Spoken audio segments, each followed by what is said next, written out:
Hello, everyone, to NorCal VGC. It's the start of the 2026 competitive season, and we are starting off strong. We are here at CardArt in lovely Sunnyvale, California, and we have by far the largest local tournament we've ever had. We have exactly 51 Masters players, many more, or not many more, but we have more in the juniors and seniors division as well. So we have a pretty stacked tournament, if I might add. We have two players here on stream for round one. We have fan favorite, or at least stream regular Chris. Oh, we're on our POV, and we have newcomer Patrick. I was having a quick chat with Patrick. This is actually his first tournament ever, so we're gonna have some exciting things going on here. I'm getting some issues with the audio. You'll have to excuse me.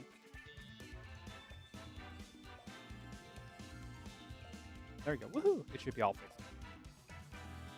So we got Chris rocking a almost standard team. There's a couple Pokemon here we don't typically see. We don't typically see the Hisuian Arcanine or the Mamoswine.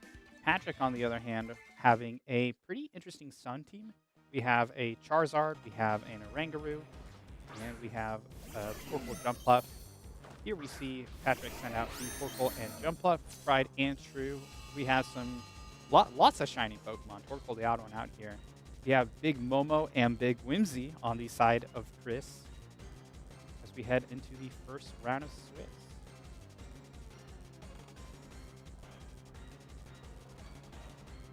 I think that fixed the audio issues. So pretty exciting. This is a Regulation H tournament now, entering into the 2026 season. We are no longer in Reg G, so there are no restricted Pokemon. It's back in the format of our Charludon, Sneasler, and friends. Patrick here going to be swapping out the Torkoal. Already got value off of the Drought, allowing Jumpluff to go first. Speaking of value, in comes Charizard. Oh, so shiny. Nicely done. Going to have its attacks boosted by the Solar Power ability, although it will take a small tick of damage here. But Chris playing it a little... Well, actually, no, because Scott actually not going for Talon here, instead going for the Moonblast into the Jumpluff. Does lower the special attack of the Jumpluff, excuse me. Whimsicott, killing the special attack of the Jumpluff. But Jumpluff, actually, it does have an attacking move. It's not too uncommon to see full support Jumpluff.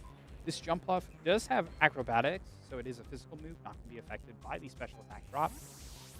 But Patrick going to be swapping out Jumpluff. Let's see what swaps in here. It is Heracross, the chosen one. Oh, so shiny.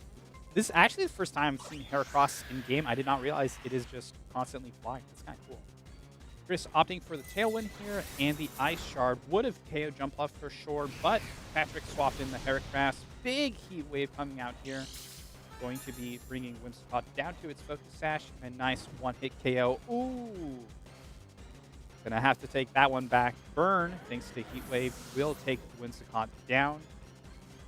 Really nice turn for Patrick. Solar Power procs, reducing Charizard's HP, but I think it's fair to say Patrick got a really good turn here. Chris does know all four of Patrick's Pokemon. Oh, I didn't even realize it was Flame Orb. It guts Heracross. So all four of Patrick's Pokemon have been revealed. We have the Charizard, we have the Heracross, we have the Torkoal, we have the Jumpluff. But Chris is going to have to mount a pretty good offensive here. But getting Intimidate down onto the Heracross is a good start. Fastest is going to come out here. Charizard cannot benefit from that due to its flying typing, so it will continue to take chip damage. Heracross, on the other hand, will maintain its HP. Pretty tough position this here. Tailwinds are matching, and there will be exactly one turn where Chris's Tailwind will allow him to move first. But for now, I would expect the Charizard to go first. I'm actually not familiar with Heracross in its speed stat. I want to say it's pretty middling. I'm not sure if it will outspeed either of Chris's Pokemon. Taking a quick look at the team sheets here, Charizard does hold the Choice Specs item, so it will, no matter what, be launching Heat Waves here. Chris going to go ahead and Terastallize, I assume the Rillaboom? Yeah. Into the Fire typing, going to be resisting both of Charizard's attacks and Torkoal's as well. Torkoal only has Heat Wave, Eruption, Overheat, and Earth Power, so it will leave itself open to the Earth Power. But, ooh, my goodness, that's so much damage.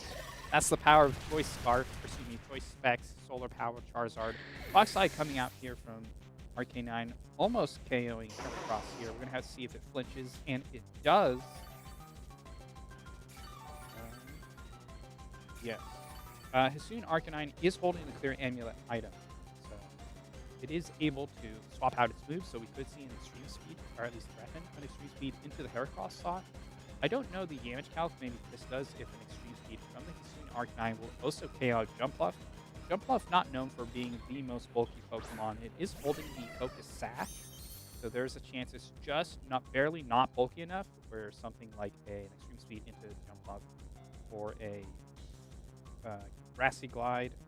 This is it does have Grassy Glide. I don't think Grassy Glide will KO Heracross here, but we'll have to see. It's definitely not over for Chris. But Patrick here going to be terastallizing. We'll see what it is. It is the Jumpluff. That's going to be Terra Ghost here. So it will make itself immune to any potential Extreme Speed, which will be very, very nice. We'll have to see if Chris thought of that. Actually, Extreme Speeds into the Heracross. We'll have to see. Patrick's Jumpluff does have Sleep Powder. Neither of these Pokemon are immune to Sleep Powder. Ooh, but Big Smash, the Arcanine, does avoid the attack. Big Wood Hammer coming out. Jumpluff no longer resisting, as if the critical hit mattered. Thanks to Terastallization, will go down here. Patrick brought down to his last Pokemon, but it is the Torkoal. And both these Pokemon on the side of Chris are weak to Earth Power. Our Hisuian Arcanine doubly weak to Earth Power compared to normal. So Chris has just this turn to really deal enough damage. Torkoal, usually in this starting situation, I'd say, well, it's a 2v1. Both of Chris's Pokemon are pretty healthy, but Torkoal has very high physical defense. Definitely has enough firepower, no pun intended, to KO one of these Pokemon. So it's going to be up to Patrick to call which slot protects. Big Monkey going for high horsepower. Actually is a 2-hit KO. Patrick calls it. Earth Power actually does not deal enough damage. Rillaboom is holding the Assault Vest item, so it is looking like curtains here for Patrick. But that was a pretty good game, honestly, for both players. Burn on the side of Chris, the burn on Chris's Musicot definitely was not ideal, but Patrick brought this really close. I think if Patrick could adjust just a little bit, he'd have a really strong game 2. But game 1 is going to go over to Chris here to kick off our first round of our first tournament here in Regulation 8. Honestly, I like how both of these Pokemon, I like how both of these players did the game. If I was Patrick, maybe I would reconsider Heracross. Heracross didn't really do anything at all. That's not to say that it didn't threaten. Of course, it had close combat that threatens the Hisuian Arcanine. And Heracross does have, actually does not have a bug type move. So Heracross actually does not threaten Chris's Rillaboom. That could be another potential point to adjust. In terms of what Patrick could bring instead, Blood Moon Ursaluna, maybe. The problem with Blood Moon Ursaluna is you're weak to Rillaboom and Mammothswine as well. Heracross, not particularly weak to either of those two. Oranguru might be a potential adjustment, but then you're leaving yourself pretty vulnerable to Chris's Whimsicott, which does have Encore, I should add. So things like Trick Room will not necessarily fly in this matchup, especially because the Oranguru... Actually, Oranguru is holding the Mental Earth. So Patrick could guarantee a Trick Room. It's just going to be a little awkward navigating that Trick Room because you can't Trick Room Protect because then your Protector gets Encored, but you also can't just go for raw Trick Room. You can't leave Oranguru in the turn after Trick Room because you're still vulnerable to the Encore, thanks to Whimsicott having immunity. So we'll have to see what each of these players go for. Overall, I like both of these teams. I think Heracross is the only one I'm a little suspect of. But I'll have to ask Patrick later on, what is that Heracross good for other than looking good, of course? We'll have to see here. Patrick over here sending out Oranguru and Ursaluna. So 2 of these Pokemon from Game 1 will not be hitting the field here. Chris adjusting to Whimsicott and issuing Arcanine. Intimidate, not affecting Oranguru and not mattering on Ursaluna. Not that it would matter on Oranguru, even if it was affected. And definitely an interesting different set of leads. I don't think either player was expecting this to hit the field. Oranguru in a very strong position to set up a Trick Room, provided there are no Rock Slide Flinch shenanigans about. Whimsicott can't necessarily go for Tailwind. There's no need to go for Tailwind. You already know 2 of Patrick's Pokemon are going to be really, really slow. The only thing that's super duper fast on Patrick's side of the field are the Jump Bluff and the Charizard. And given this matchup, it's not entirely possible that Charizard, or excuse me, that Jump Bluff is here. We'll have to see, but Sweet Arcanine, instead going for Flare Blitz, does okay damage to Oranguru, but Oranguru showing why it's the king of Trick Room. This is going here for a Hyper Voice, doesn't deal very much damage, assuming Arcanine resisting the app due to its rock typing, and Rillaboom having the Assault Vest, taking it pretty comfortably, and Trick Room coming out here. Yes, okay. Oranguru does have the Inner Focus ability, so it will be immune to flinches from any potential Fake Out. But Ursaluna is still vulnerable. I'm noticing we have a bit of a graphical issue on stream. I do apologize. We'll fix that. Very mind. But Patrick over here going to Terrastallize. It could be the Ursaluna, and it is. That's going to Ursaluna. That's going to Terrastallize Ursaluna into the Ghost typing. Taking a quick look at Chris's team, I'm not entirely sure what the Fake Out is for. I guess just or what the Terastallization is for, just for Fake Out. Blood Moon coming out here actually does pick up a nice KO onto the Rillaboom. That is good to know. I don't really know if it was worth Terastallizing there, but it is guaranteed knockout, and there's something to say about that. Ooh, but Patrick here actually going to instruct Ursaluna. I don't actually know if this works. It does, okay. But of course, Arcanine protects.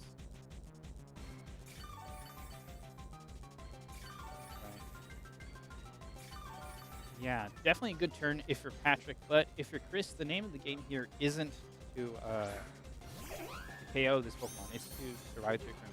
Whimsicott hitting the field could Encore the Ursaluna into Blood Moon. That will essentially trap it, at least for this turn, and then both Pokemon can protect. Well, actually, Chris's Whimsicott does not have Protect. Oranguru cannot effectively be Encored because it is holding the Mental Herb item, which will simply waste the Encore. So we'll have to see here. Ursaluna locking itself into Protect, still leaves itself vulnerable to Encore on the next turn. But Oranguru here at least going to have a turn to do basically whatever it wants. Actually goes for the taunt. Really nicely done. Onto the Whimsicott. Whimsicott is holding Focus Sash, not Mental Herb. So it is going to be forced only into Moonblast. So I'll have to take a quick look at the damage here. Rock Slide does put Oranguru into fair damage, but it's looking more and more like Patrick's going to get a free turn here. I believe 2 Hyper Voices from the Blood Moon Ursaluna should be enough to knock out this Arcanine. We'll have to see. So that leaves Patrick in a pretty comfortable position where he could just Hyper Voice and Instruct again. But we'll have to see if Chris can adjust here or maybe utilize Terrastallization to his advantage. You see Whimsicott start out here, and it is going to be Mamoswine, I believe. Yes, that's correct. Mamoswine is holding loaded dice. It does have access to Ice Shot. Student Arcanine going for the Protect here, going to try and survive. Ursaluna goes for Hyper Void. We'll have to see how much damage this deals to Mamoswine. Ooh, definitely enough where another Instruct Hyper Voice will do it, and that's exactly what Patrick goes for here. That is going to be a nice knockout onto Mamoswine, but Whimsicott will hit the field once again this upcoming turn, and it will leave Encore Shenanigans back in play, but it's still not looking too good for Chris. Patrick still has 2 more Pokemon in the back. I suspect Oracle is one of them. We don't know if the last is Charizard or Jump Buff. Maybe it's a Curveball and it's Heracross. But we'll have to see here. Looking dire and dire for Chris as time goes on. The big Whimsy, the Peckish, hitting from the field here. for the second time this game. We have to see what can change here. The threat is the Ursaluna, but Oranguru is the enabler. We'll have to see if maybe Chris can survive this 5th turn Trick Room. Another Encore comes out, will lock Oranguru, or excuse me, Ursaluna into Hyper Voice, but that might just be what Patrick wants. We'll see here. Hyper Voice actually does not bring Whimsicott down to its focus sash, indicates that, like, more likely than not, Chris's Whimsicott is fairly bulky on the special defense side. But another Instruct comes out here, does not KO the Hisuian Arcanine, but it is now officially a 1 versus 4 for Chris. But we have a saying, where there's a Rock Slide, there's a way. Rock Slide coming out here does fair damage to both of Patrick's Pokemon. I believe there's one more turn of Trick Room? Question mark? Oh, no. That was the last turn. So Chris really only has one out here, and it's called Rock Slide. Chris has some time to maybe think about what he's going to do in Game 3. But Patrick takes this first game pretty cleanly. I think it was a very, very good adjustment on the side of Patrick. Chris maybe perhaps a bit caught off guard, was not expecting Oranguru, Blood Moon, Ursaluna. You know, if Patrick leads anything else other than Oranguru, Ursaluna, I think Chris's lead of Whimsicott and Arcanine is pretty good. But unfortunately not super duper effective into, I was trying to not say super effective. It's not that great into Oranguru or Ursaluna because Trick Room effectively goes up for free, barring. Oh, so I just remembered Oranguru has the Inner Focus ability, so it cannot flinch to Rock Slide anyway. So great adjustment by Patrick. We'll have to see if he can keep the momentum up or if Chris can call the lead right, get himself in a good position to take back this match. But we're just going to hop right into it. No need to speculate any longer. Patrick versus Chris here in round 1. Game 3, Oranguru Torkoal, the early riser, hitting the field. But instead we have newcomer to the set, Archaludon, hitting the field. And we see we see Chris. I'll commentate on it later. But we'll have to see what Patrick wants to go for here. You know, you could set up Trick Room, or you could just go for an Eruption. Eruption here looks very, very nice. Gets a really good chip damage onto both of these Pokemon. Torkoal is holding the Jetpack. If it wants to, it could go for a Overheat as well. But we'll have to see here. Oranguru swapping out for the Ursaluna. We'll have to see. I have a feeling some shenanigans will occur.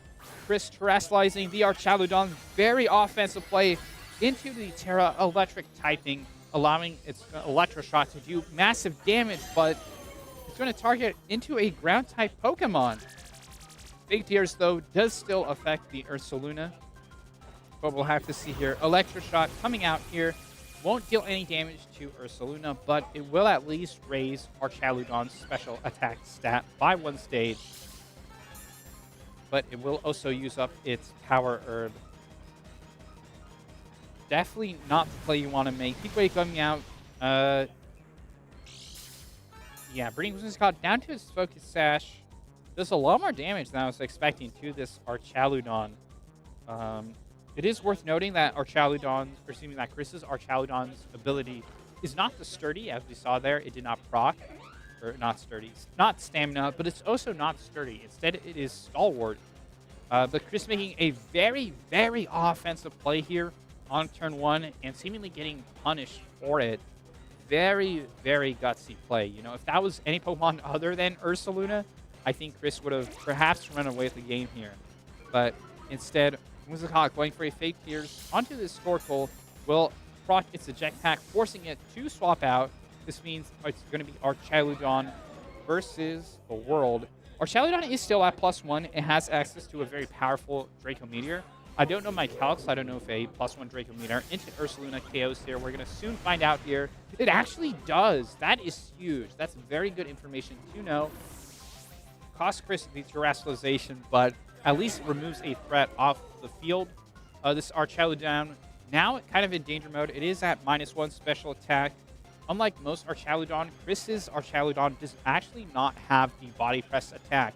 which means it is going to do minimal damage, but there is a Whimsicott that has fake tears right next to it. So if Chris wants, he could just use the -1 Draco Meteor into a -2 Pokemon. I do not know my damage counts quite that well. We'll have to see if Chris does, or if Chris wants to go for something else. We'll have to see. Whimsicott going for fake tears into the Oranguru. His special defense partially falling. But actually, Chris going for the Terra Electric Thunderbolt.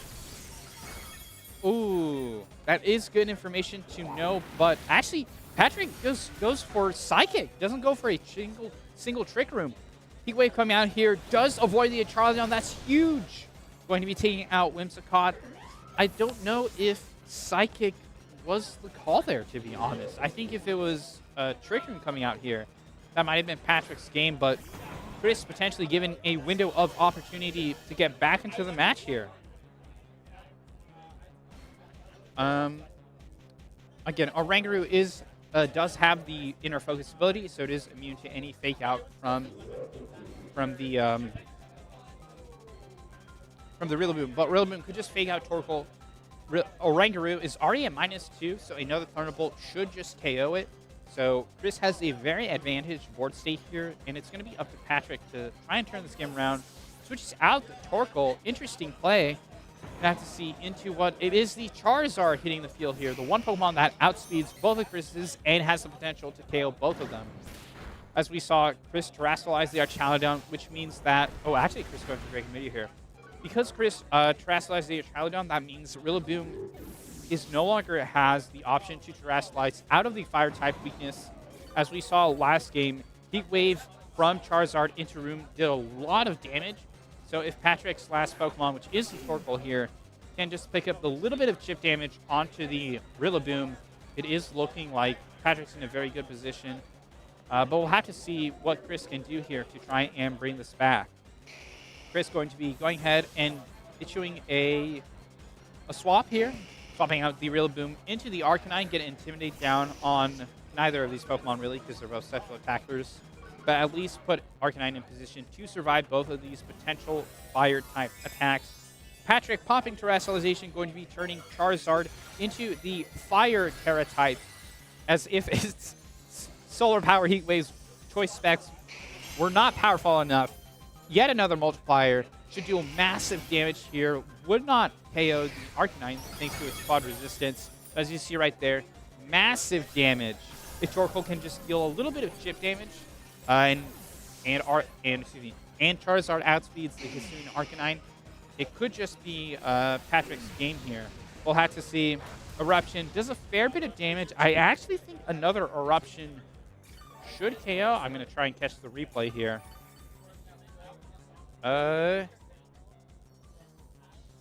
Yes, that should be a 2-hit KO. So, interesting position here.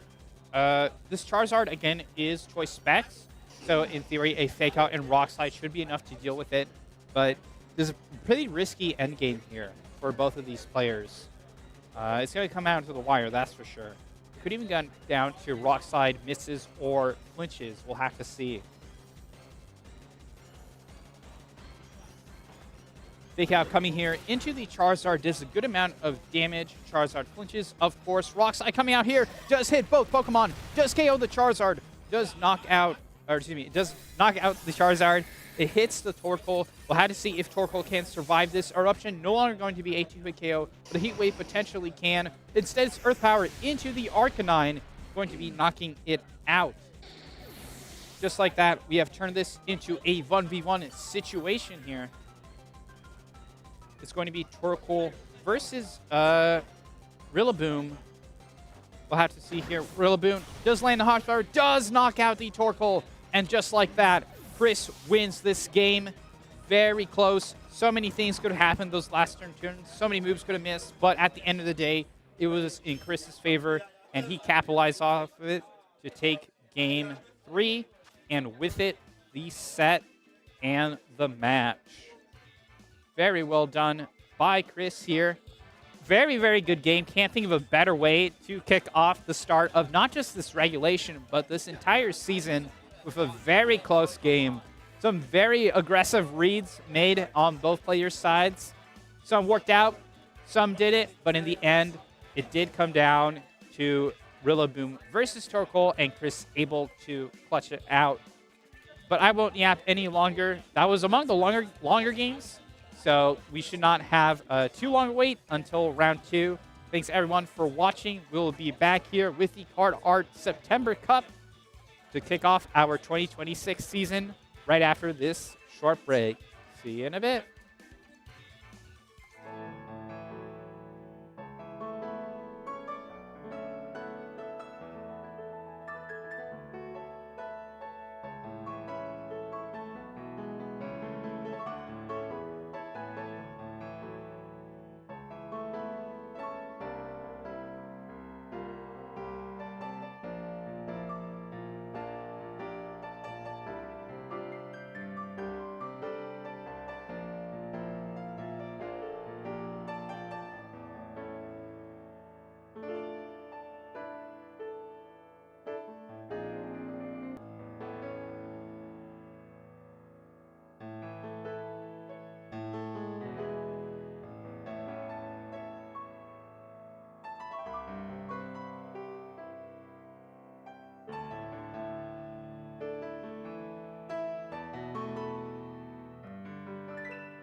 Hello, everyone, and welcome back to the 2026 September Cup here at CardArt in Sunnyvale, California. We are back with round 2 of our 50-plus person cup. We're actually taking a bit of a detour to the other pod, that being of juniors and seniors. Here we have Jacob and Brooks, no strangers at all to this stream, but now they have aged up. We are in the new 2026 season, which means they're now both considered seniors players. They'll be competing alongside not just each other as per usual, but also some of the other seniors in this tournament. I don't think we'll have a chance to showcase them for the rest of the day, to be completely honest. But no, they are in the background. I believe that is a full pod of 8 players combined amongst the juniors and the seniors. What's up? Oh, you don't have a team sheet? All right, hold on. We got a missing team sheet. It's time to go detective mode.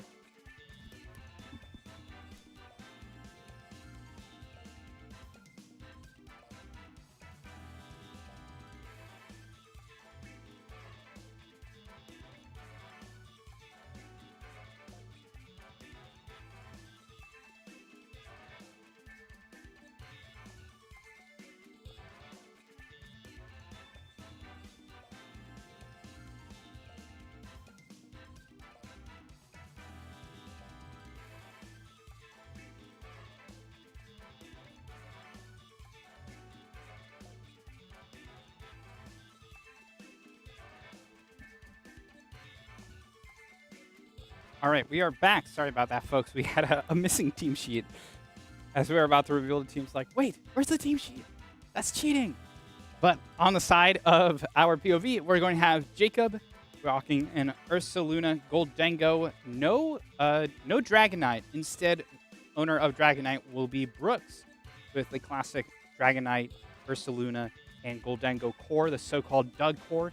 As we've seen, that's been very common this regulation. Again, we are in Regulation H. We are no longer in the restricted Pokemon format.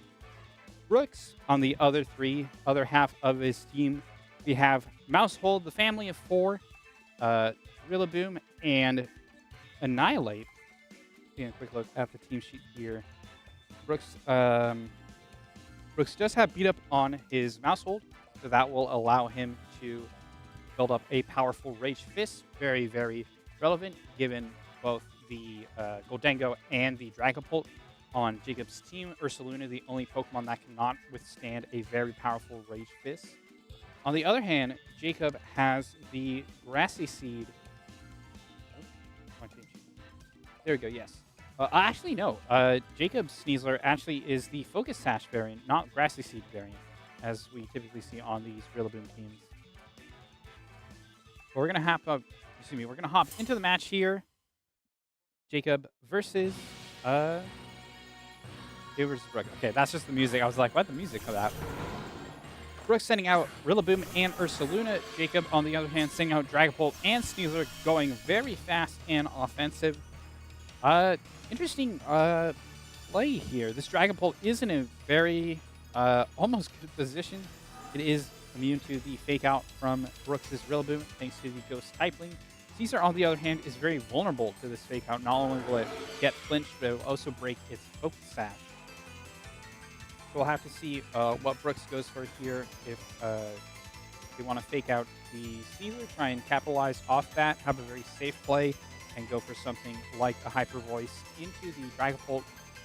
Dragapult, although it is immune to Rillaboom's fake out, it is not immune to Ursaluna Blood Moon's Hyper Voice or normal type attack for that matter, thanks to Ursaluna's Mind's Eye ability. But Rillaboom does go for fake out into Sneasler. Jacob goes for a safe-ish play, going for Dragon Dart, one each onto Brooks' Pokemon. And yes, Hyper Voice comes out here into both Pokemon. Actually is a 2-hit KO on the Dragapult despite the grassy terrain. So Brooks exerting some offensive pressure here, but Sneasler now able to go for a close combat if it so desires. I don't know the calc, but I would assume that it is KO on the Ursaluna. Brooks' Ursaluna does have the Terra Water as its Terra type, so that would allow it to survive a close combat and in turn allow Brooks to get a double knockout. But on the other hand, I don't know if that's entirely necessary. And Brooks deciding that as well. Swaps out his Ursaluna into Goldengo. The old reliable partner will be immune to any potential close combat. Dragon Darts coming out here into each Pokemon.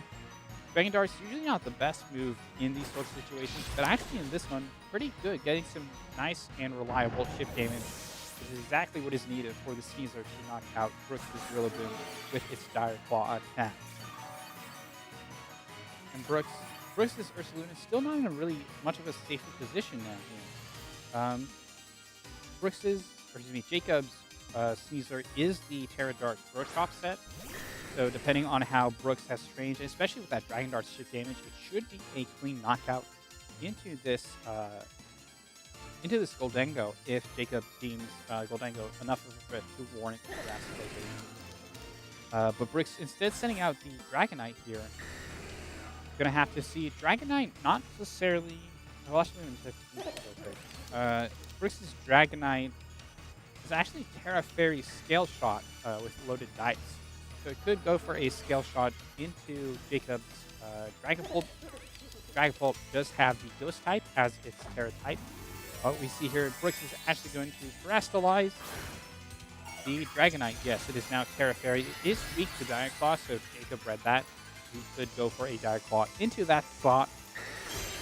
We'll have to see here. The Dragapult should be moving first. Actually, Sneasler moving first because it's going to protect.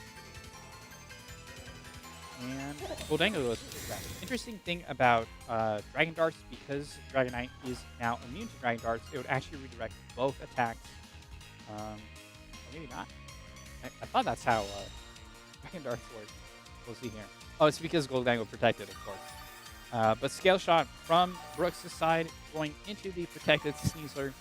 Definitely a good turn for Jacob. You baited out the Terastallization. You don't have to worry about any of that sort of stuff anymore. Still options as usual, or not as usual. As last turn, you could Terastallize the Sneasler and go for a Throat Chop to guarantee the knockout. But it doesn't sound like that's what's happening here, as Ursaluna is going to swap in here. Good play from Brooks. You know, Ursaluna and Goldengo have very nice defensive synergy. One is immune to fighting type attacks, the other is weak to it. The other is weak to this type attack.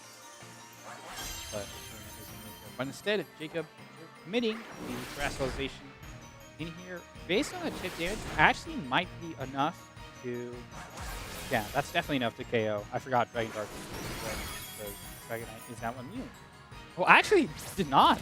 That's crazy. I'm going to double check that. And yeah, Scale Shot KOs easily.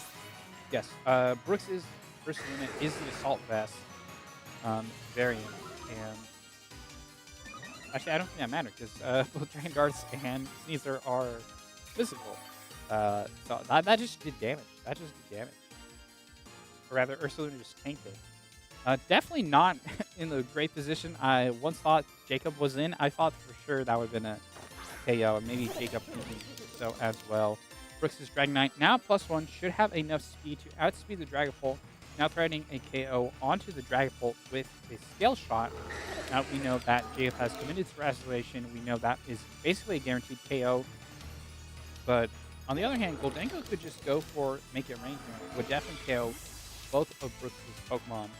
Well, actually, Brooks' Dragonite has the multi-spell ability, so that should just survive. We'll have to see here. Jacob playing it safe, swaps out the Dragapult into Ursaluna, and backing away from out into Goldengo is super effective because of the Mind's Eye ability, but doesn't deal that much damage.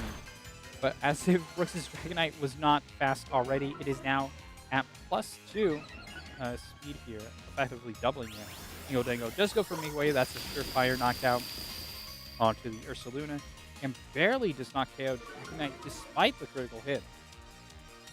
Let me check if Jacob's Ursaluna does not have Vacuum Wave, so Dragonite should stick out on the field for another turn.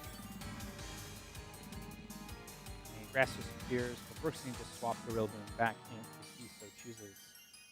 Definitely not over yet. Both these players quickly losing resources, but not at a breaking point just yet. Yes, that Dragonite is at very low HP, but is the fastest thing on the field. And none of the Pokemon on Jacob's side, minus that Goldengo, really wants to take an attack from the Dragonite. We'll have to see what comes out here.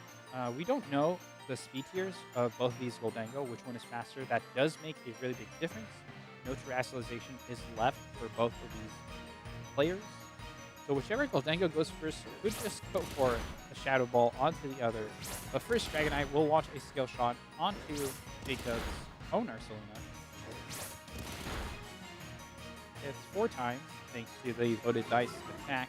Defense now at -3, doesn't matter because Jacob only has special attacking Pokemon on the field. We do confirm that Brooks's Goldengo is faster, regardless of the outcome of the game. That is extremely valuable information. Ursaluna coming down here from the attack. But we'll have to see if Jacob went for a Make It Rain, and it looks like he did. Will be a nice knockout onto Dragonite. This Goldengo not locked at -2 on the field, but we know there's a Dragon Pult in the back. Jacob's Dragon Pult does have Phantom Force, and I didn't mention it, but it is the Choice Band variant. That's another reason I was so surprised Ursaluna just straight up survived the Dragon Guards earlier. But this is Phantom Force. Brooks has no way to stop it, no way to terrestrialize out of it. Dragon Pult isn't faster. It is looking like it's going to be Perkins. And yeah, that's Jacob with the game 1.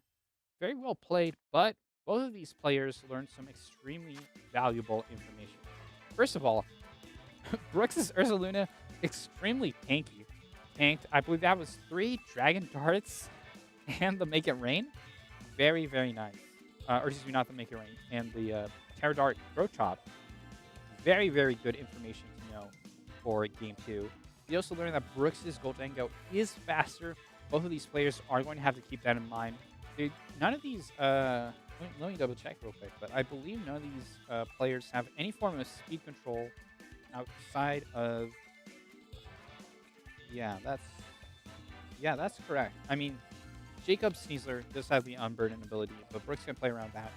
And Brooks' Dragonite does have access to Tailwind, but Goldengo is already faster than almost everything on Jacob's team. So Brooks definitely, at least on paper, has the advantage here. But as we saw in that first game, Jacob was just able to position around that. And position pretty well too, I might add. So we'll have to see which Pokemon these players lock in. I'm curious if you might see Mousehold come out here. Mousehold also very, very fast. Brooks' Mousehold does have Super Fang that allow it to really take some chip damage onto either of Jacob's Pokemon, or onto all of Jacob's Pokemon, minus the Goldengo. But instead, playing it safe, Rillaboom and Goldengo come out here against the same lead, Sneasler and Dragapult. So we could see Fake Out come out into Sneasler and Shadow Ball into Dragapult. That's fairly safe if it locks itself into Phantom Force. Then Brooks can simply swap out next turn the Goldengo for the Ursaluna, albeit pinned against the Sneasler. So there are definitely some plays both of these trainers can do. Brooks could also just go on the offensive. They could just go for something like a Wood Hammer and attack into the Sneasler. And Brooks going for the turn 1 Terrestrialization, going to Terrestrialize Goldengo into the Water type. Interesting. I'm curious what's going to happen here. Sneasler going for Protect on the side of Jacob, not going to be hit with any sort of Fake Out, as we see. Jacob did leave the Dragapult on the field here, and yeah, it does just go for Phantom Force. So once again, Brooks could just swap out Goldengo into the Ursaluna to make it so that Phantom Force doesn't hit, but then that leaves itself vulnerable to a close combat from a Sneasler, which is now the fastest thing on the field. So, not necessarily good terrestrialization this turn, but if Brooks just wants to keep it going on the field, and it really mattered, he would have just terrestrialized this turn. So not a bad terrestrialization per se.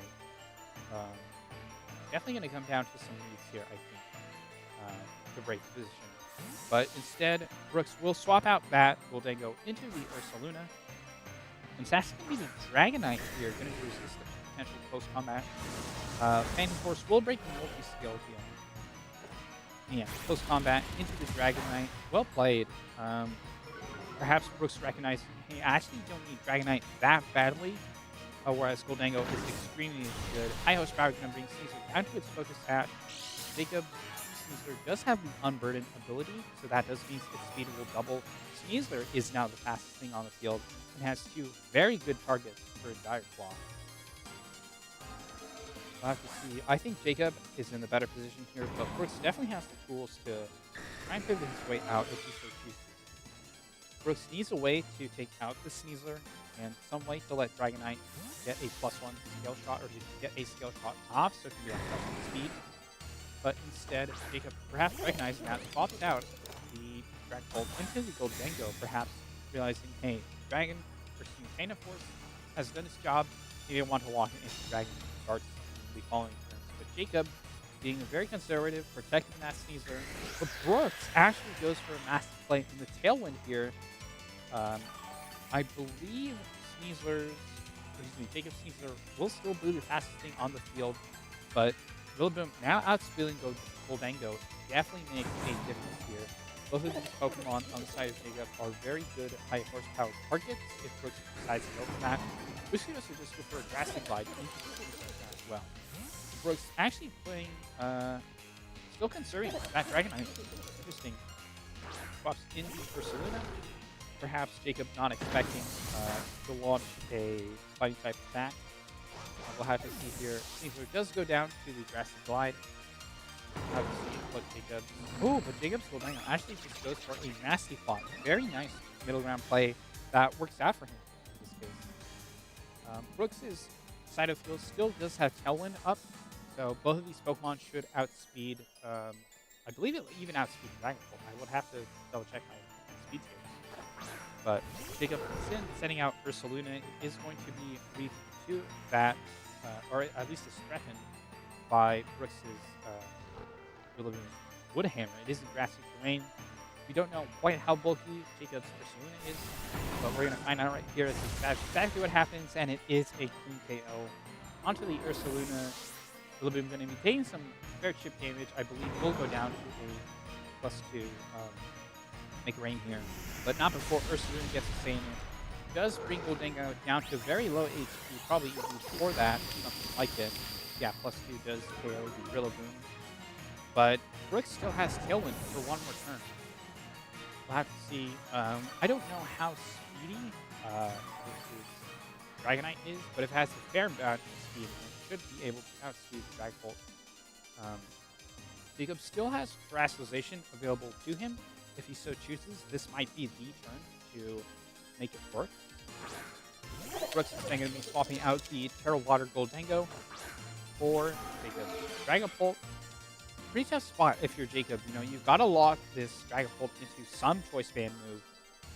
Either way, it's not feeling too great. You know, Dragon Darts, as we learned last game, is not enough to KO the Ursaluna. But if you lock yourself into the Ghost move, then you can't damage Ursaluna at all. Whereas Goldango is no longer faster than this Ursaluna. It's looking like, I don't want to call it just yet, but it's looking like Brooks has this game. We'll have to see what happens here. Jacob going to Terastallize the Dragon Bolt into the Ghost typing. Going to make it not so weak to the Dragonite that Brooks has in the back. I have a feeling it's not going to matter too much. Jacob going for a Protect. Trying to see if perhaps Brooks will make a mistake here.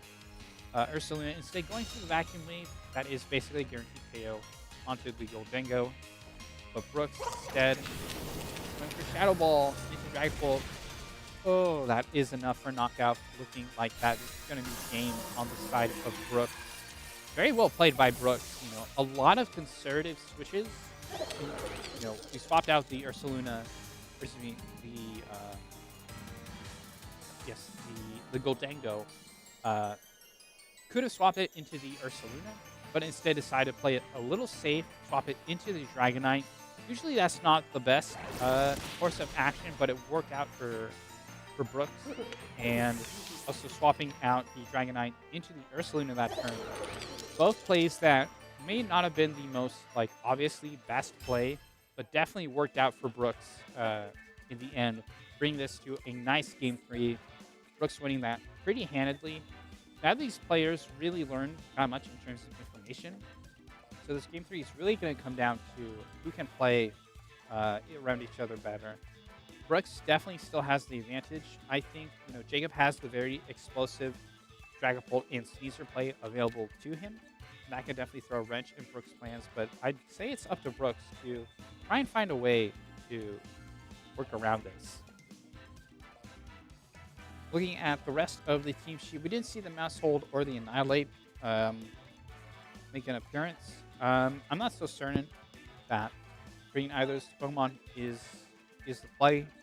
Maybe there's a case for Mouse Holder because you want Super Fangs into Jacob's Ursaluna, bring it down into attack range. But 2 out of 2 games, Jacob has brought both the Goldengo and the Dragapult. So Mouse Hold, maybe not the Pokemon you want to bring here. On the other hand, I will double check this.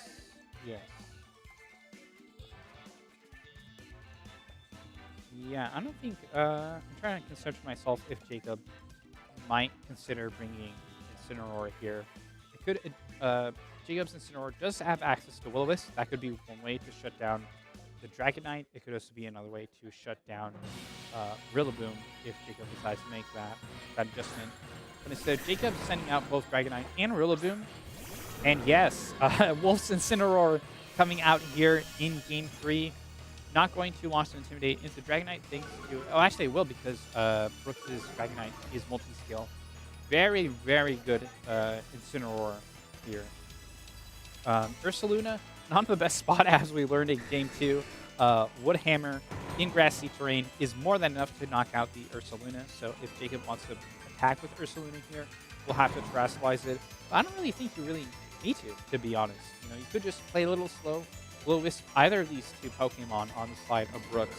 And in either case, you get a lot of value off of Incineroar. We'll have to see what both players want to lock in here. Brooks could also just use a Tailwind onto his side of the field. That would allow any Pokemon in the back to definitely outspeed. But instead, Jacob does just go for Protect. And I believe that is Will-O-Wisp. No, first Tailwind is going to come out here. Will allow Brooks' Pokemon to outspeed. And Will-O-Wisp does connect into the Dragonite, not only neutering its damage, but also breaking multi-skill thanks to the chip damage from the burn. Very, I'm tempted to say Jacob, quote-unquote, won that turn 1. Brooks did get the Tailwind up, but I think the burn onto Dragonite is a lot more useful than Tailwind. It depends what Brooks has in the back, of course. But we'll have to see here. Rillaboom, Incineroar in a very, very good position. Ursaluna still not in the best. Jacob, recognizing that, decides to swap it out. It's going to be swapped out into the Goldengo. I quite like that swap. Yeah, Skill Shot comes out here as if Brooks' Dragonite was not fast enough already. Will now be the fastest thing on the field for sure. But that burn really putting in the work here. That was a critical hit and still negligible damage to this Goldengo. Defense drops. That defense drop has not been a huge factor these past 2 games. This game in particular definitely might be Goldengo taking that very, very comfortably and still going to recover a bit into the grassy terrain. Flare Blitz, barely does not knock out the Rillaboom. Doesn't seem like there was a burn here, so grassy terrain will allow it to survive just 1 more turn. Rillaboom is faster than both this Goldengo and this Incineroar, thanks to the Tailwind set up by Brooks' Dragonite. But still not a great position for Brooks. You do have this Rillaboom, but you also kind of want to preserve it. See if you can get in a position where you can have it launch a Wood Hammer into Ursaluna. But on the other hand, Brooks' Dragonite having less and less value as this game goes on. This Dragonite does have Haze. That is good to know in the future if it wants to Haze off, perhaps making it Rain boost or maybe its own Intimidate drops. But I dare say Jacob is in a good position despite the Tailwind on Brooks' side here. Gonna have to make a tough decision sooner or later. Brooks decides swap out the Dragonite. It's not that impactful. See if we can get into something that is. It's going to be the Ursaluna coming out here of the Blood Moon variety. Jacob's Goldango going for Protect. I like Jacob's defensive place here. Even though Goldango is in a very good position. High horsepower coming out here into that Protect slot. Incineroar gets an attack for free, and it's going to be the Flare Blitz into the Rillaboom, knocking it out for sure. Recoil damage negligible, especially thanks to the grassy terrain that Brooks so generously set up. But this game is far from over. Brooks now has one attacker and the opportunity to send in a second attacker in Tailwind, definitely outspeeding both of these Pokemon. And yep, there's Brooks' Goldango. If Brooks has an opportunity to make a power play, to swing this game back into his favor, it is this turn. I dare say this will be the inflection point of not just this game, but of this entire set. And for both of these players, potentially the whole tournament. Goldango is faster thanks to that Tailwind, although it's faster naturally. Shadow Ball into the Goldango. Nice, clean knockdown. I have to see if Ursaluna went for a Blood Moon or an Earth Power into the Incineroar. It is going to be the Earth Power. Oh! But Jacob's Incineroar just barely hanging on, recovering some health thanks to that Citrus Berry. Going to launch one last attack here. It's going to be the Flare Blitz into the Goldango. Nice, clean KO. I believe Incineroar will knock itself out thanks to the recoil. Yes, it will. So Brooks, did KO both these Pokemon, but losing Goldango is pretty bad here, You already lost Rillaboom. You now lost Goldango. All you have in the back to partner that Ursaluna is the Burn Dragonite. That's not going to be dealing a whole lot of damage thanks to the burn Incineroar put on last turn. Excuse me, on the earlier turn. And Tailwind has now expired. So Brooks could protect his Ursaluna, go for a Tailwind. I don't think Jacob really recognizes Dragonite as a threat outside of setting up that Tailwind. And once it's set up, it's set up. So that is the safe play that is available. But Jacob could also say, hey, if that play is so obvious, if it's so safe, I could just double into the Dragonite. We'll have to see. This is definitely Jacob's game to win. Brooks is going to have to position in a way where he can capitalize off of any mistake Jacob makes. But Jacob finally going to commit Terrestrialization. Or excuse me, that's actually Brooks going to commit Terrestrialization into the Dragonite. Terra Fairy now will be immune to any such Dragon Darts, although that does mean any Dragon Darts will simply be direct into Brooks' Ursaluna. Jacob also utilizing Terrestrialization to Terrestrialize his Ursaluna into the normal Terra typing. Any and all Blood Moons from here on out will deal a lot of damage. Dragapult goes first, and yes, both Dragon Darts will redirect into the Ursaluna. Is a 2-hit KO. That's good information. Scale Shot coming out here. It will need to land 5 times for this to knock out the Dragapult. 3, 4. Can it do it? Go for it. It does. That's a knockout into the Dragapult. Very, very big play by Brooks. His Dragonite loving him so much. Made sure to land the attack so Brooks wouldn't have to worry. And Brooks' Blood Moon is also faster, we just learned, than Jacob's Blood Moon. That would have been nice to know earlier. Perhaps Jacob would have made a different play here. A High Voice coming out here. Barely does not KO Dragonite, but actually I think Jacob wins nonetheless because Jacob could just, protect here. Dragonite. Oh, actually, no, because the, oh wait, I forgot about Life Orb. my bad. I was going to say, Dragonite doesn't have access to grassy terrain recovery, so we'll just faint to the burn, but it also terrestrialized into the fairy typing, so it would no longer, it would be able to take advantage of the grassy terrain. So, nonetheless, very, very good game played by both of these players. I think that honestly did just come down to Dragapult landing all 5 hits Dragonite landing onto Brooks' Dragapult all 5 hits of Scale Shot. Because if that not happened, then Dragapult, as we saw, was faster than both of Brooks' Pokemon. Would have simply been able to launch another Dragon Darts, KO the Ursaluna. Actually, No, actually, no, no, no. I take that back because Brooks had already terastallized his Dragonite into the Terrafairy typing. So knocking out the Ursaluna didn't matter. Jacob would have need to KO um, Brooks's Dragonite with his own Blood Moon, which is exactly what happened in that last turn. It was not enough to KO. So unbeknownst to all of us, Brooks had already won uh, that game in the second to last turn. But nonetheless, very exciting. I certainly popped off a little bit more than maybe I should have with that fifth scale shot attack. But very well played by both of these players, by both Brooks and Johnson. Unfortunately, we will not see them for the rest of the day because they are in the combined junior and senior pod. So we will have to send them on their merry way, but definitely very glad to have showcased both of these amazing players. No longer in the junior division. Their first tournament in the senior division. Not a bad match at all. But we are going to have to call it here. Plenty of players waiting for me to shut up so we can go ahead and go to round 3. We'll be right back after this short break with round 3 of the Masters division here at the CardArt Cup in Sunnyvale, California. The first tournament of our 2026 season. Don't touch that dial. We'll be right back.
Oh, no, you're saying defeats, yes.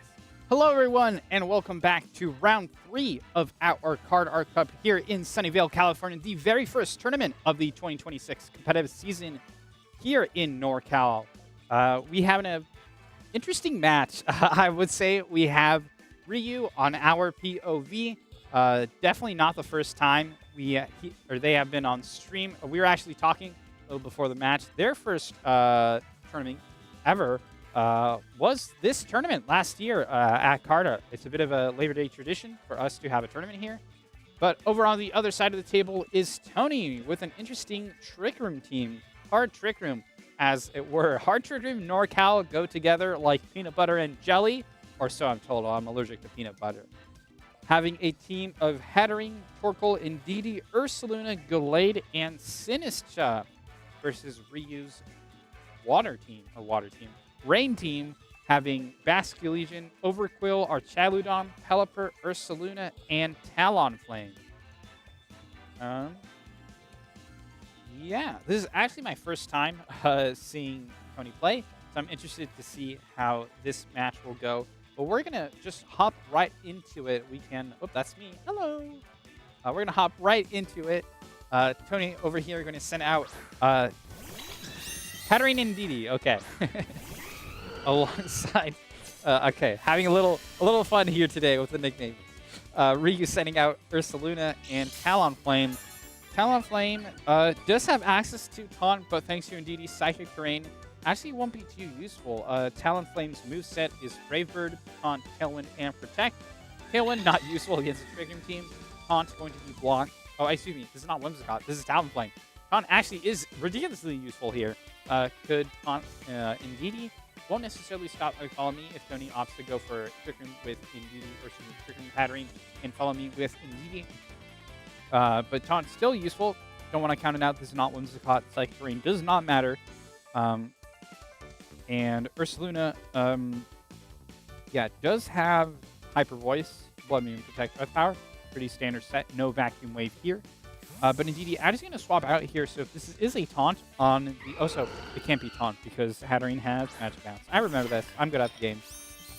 Shiny Sinistra, I like it. Coming out here, Taunt going into that slot. Going ahead and prevent Sinistra from doing any shenanigans. Not that I think any will necessarily happen. Hyper Voice is a 2-hit KO onto the Hattering. That is very good information as Hattering goes for a Trick Room. Twisting Dimensions, reversing the speed order. The speed order should now be Hattering, Sinistra, Ursaluna, and Talonflame. But I don't really know what Sinistra can do here. It's taunted, so like Rage Powder, Life Dew, and Trick Room are no longer options. All Sinistra can click is the Machigacha if it does opt to stay on the field here. Machigacha will deal good damage to the Ursaluna, so that's certainly not to be discounted. Will also break the Gale Wings on the side of Talonflame.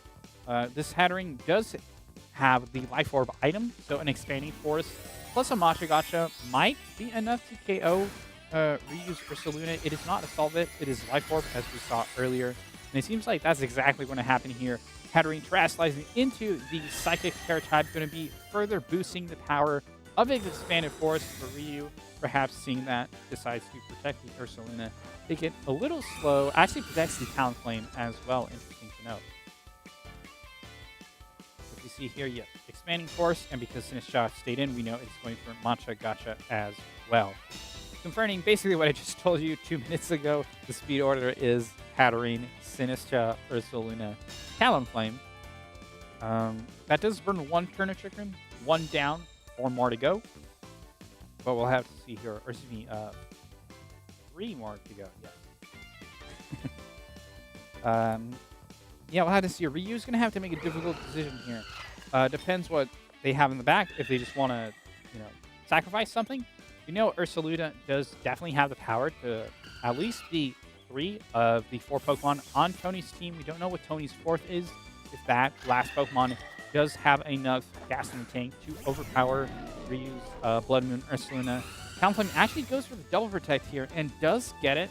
Not sure if that will necessarily matter here. Expanding Force going to launch into the Archaludon.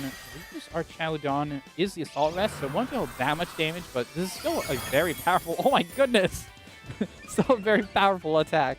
Meta Ruin's stamina. I think Meta Ruin's day has been ruined. But Machikata here going to be doing very minimal damage to our Talagon. Will proc yet another sturdy boost, but not going to help against the Terra Psychic Expanding Force.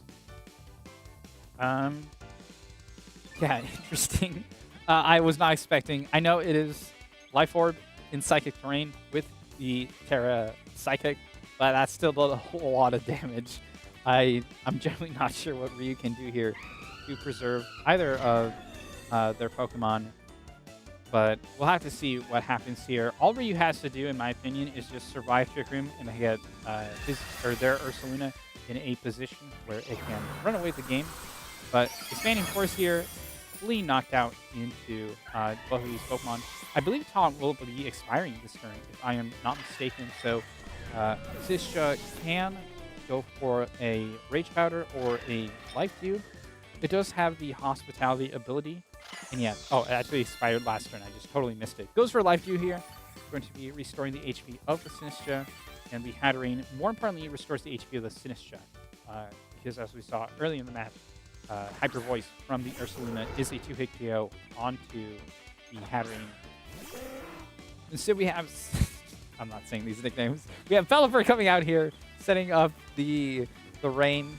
Let me check if Wide Guard is, oh actually no, Ryu's Pelipper does not have access to Wide Guard. Instead it's Hurricane, Weather Ball, Tailwind, and Protect. So actually, might just be eating two more expanding forces here.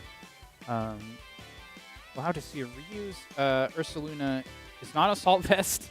I suspect a very powerful expanding force in the near future. I believe it's just this turn. Ryu can Protect and then just have to survive one more turn. But using a lot of resources here, Tony actually going for a Protect with the Hatterene. It's going for Life Dew. That does go through Protect, so Hatterene will restore some HP, put it outside of Hyper Voice range.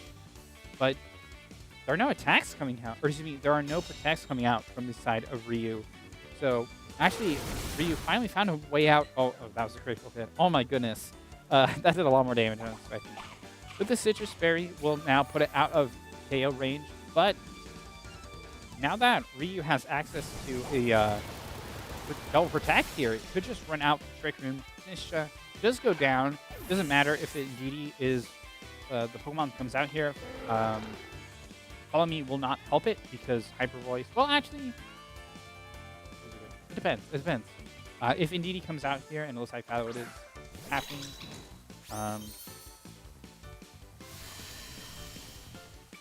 Yeah, I'm trying to think. If Indeedee clicks Follow Me here, and there's a powerful attack, Hyper Voice will not KO Hatterene, but it will KO Indeedee, assuming Pelipper attacks as well.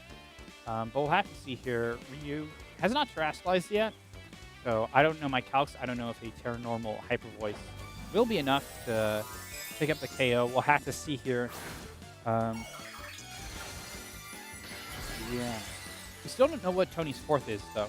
If that fourth is something like Gallade, Ryu could still be in a whole heap of trouble. We'll have to see here. Indeed, he does go for the Follow Me. And Pelipper, what does Pelipper go for? Goes for the Weather Ball. That is going to change to a Water type. Going to do a lot of damage. And that's definitely going to be a KO. We'll have to see. Does this Paranormal Hyper Voice KO Hatterene? This could decide the game. And it doesn't. Just barely not enough damage. Hatterene probably setting up Trick Room here. And yes, that is correct. That said, this game is still far from over, because guess what Hatterene's held item is? It's the Life Orb. Hatterene is within Life Orb range. Well, Torkoal. Actually, maybe this game is not nearly that close. But Hatterene could... actually, it depends on how these Pokemon train. But if Hatterene goes first, Ryu can basically guarantee a 1v1. The question is that the case? And if so, who wins this 1v1? It looks like Ryu has chosen Ursaluna as their champion. This should not be enough to KO Pelipper, even though it is in Sun. Yeah, that's correct. If Hatterene goes for Expanding Force, which it does, we'll definitely KO the Pelipper, but thanks to the Life Orb recoil, we'll KO Hatterene. will knock itself out, and it is now Ursaluna versus Torkoal. Although honestly, I don't think Ursaluna can survive this. It's not Assault Vest. That's a single target eruption in the sun at full HP. I'm trying to think of a way Ryu can win this, but I think Tony just won the Triggering War. We'll have to see here. Yeah, you could go for 4 protects in a row. We've seen crazier things happen on stream. That's protect number 1. Actually, it's protect number 2. Ursaluna protect the last turn. That's 2 out of 4. And Ryu just locking in the protect, unfortunately, does not get it this 3rd time. Eruption definitely will be enough to take a KO. And just like that, Tony will take game 1. Well played by both trainers. Tony just had enough power from her, but we learned some extremely valuable information. For one, Ursaluna, even with Terra Normal, is not enough to KO Hatterene after the Life Dew. So if Ryu wants to adapt, maybe that could work. Color Power Chaludon didn't do much that game, but I don't think they really had the opportunity to, given the circumstances. Let me quickly check this Overquill. Overquill does have Throat Chop, and it is black glasses. I don't know my calcs if that is enough to KO the Indeedee with maybe something like a Throat Chop into Hyper Voice. Could also... Actually, let me check. Is this our Chaludon? No, this is our Chaludon Stamina, as we saw. Our Chaludon does have the Assault Vest item, so Ryu could also just lead with our Chaludon, try and go for something there. But definitely a tough position for Ryu. Ryu needs to position the Ursaluna in a way where Tony can just win, or excuse me, where he can survive Tony's Trick Room. But that's much, much easier said than done. Tony has a very good team for ensuring that is not the case. Countering with that Magic Bounce, going to be deflecting any taunts. Indeedee also has Helping Hand. We didn't see it this game, but Indeedee could have just gone for Helping Hand, Expanding Force as well. We didn't see the Gallade. Gallade is also a very tricky Pokemon for Ryu to deal with. It has Secret Sword. That'll go through our Chaludon, go through Ursaluna as well. And it also has the Psycho Cut, so it will deal very good damage in the Psychic terrain. But we'll have to see here. Both these trainers about to lock in their Pokemon as we head into Game 2. Really nice trainer cards. Love them. Tony here in Game 2 going to send out Hatterene and Torkoal. No, just kidding. That's Indeedee and Torkoal. As we've seen Overquill and Ursaluna hit the field. So this is actually a very good position for Ryu. You could go for, or they could go for a Throat Chop into a Hyper Voice. That'll definitely be enough to KO the Indeedee and deal some good chip damage onto the Torkoal. But Tony could also just protect Indeedee. Actually, Indeedee doesn't have Protect. It has Dazzling Gleam, Helping Hand, Pony, Trick Room as the 4 move slots. So this could be just getting damage. Yeah, I really like Ryu's positioning. Definitely think they won this turn 0 play. Sure, the sun is up, Psychic Terrain is up, but I don't think it really mattered. Torkoal sure could launch Heat Waves for free, perhaps even an Eruption, but I don't think it really matters all too much. Torkoal does go for a Protect on the side of Tony. We'll have to see if Ryu went for 2 attacks. Looks like it was actually Poison Jab, perhaps, thinking perhaps there could be a switch in, but actually Ryu went for Blood Moon, not the Hyper Voice. A bit risky because if Torkoal went for attack, that could have ended poorly, but Tony protected Ryu in a very, very good position here at the start of Game 2. Tony will have to decide what to send in here. Poison Jab also covers... Actually, no, never mind. Poison Jab does not cover the Sinistra.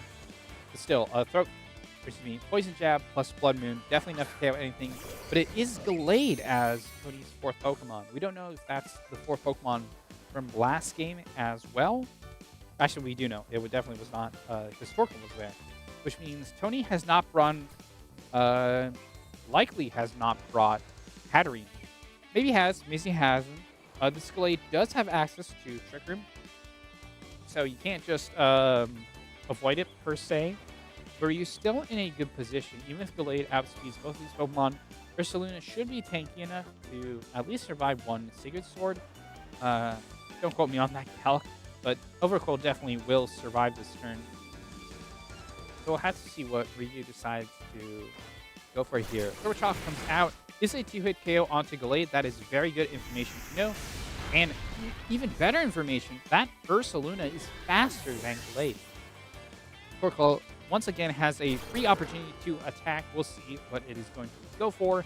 Goes for a Heat Wave. Oh wow, that did a lot more damage. Burns the Ursaluna. I don't actually think that matters because it should survive this burn. Yeah, it does survive, and Ursaluna would have knocked itself out to a Life Orb. Anyway, that does allow Tony to go for a double protect here. Although, given the circumstances, I'm not sure if that's really what you want to go for. Hatterene does not have access to any priority moves, not that it matters because Psychic Terrain is up. So Overqwil gets basically a free attack here, or a free swap out. Have to see what Ryu decides to go for. But not a great position if you're Tony. You know, I'm sure there was something that was cooking with the Torkoal lead, but it seems to have been a huge liability for him. Really not allowing Trick Room to go up and making Ryu just free to smack silly anything on the side of Tony. But Tony has exactly one turn to make a comeback here. One turn to perhaps set up Trick Room. If there's any two Pokemon you want to bring with you in this Trick Room battle, it is going to be Hatterene and Torkoal. Poison Jab does come out here. Doesn't get the poison, but Earth Power is enough to knock out Torkoal. That is very good information to know for a potential Game 3. Does knock itself out thanks to the Life Orb damage. And now it's Hatterene versus Overqwil. See if it goes for Trick Room, and it does, but it might just be too little too late. You know, if Tony had protected Torkoal, maybe it would have been in a much better position, but we see here Ryu did in fact bring the Pelipper, so the Torkoal probably wouldn't have been doing much this game anyway.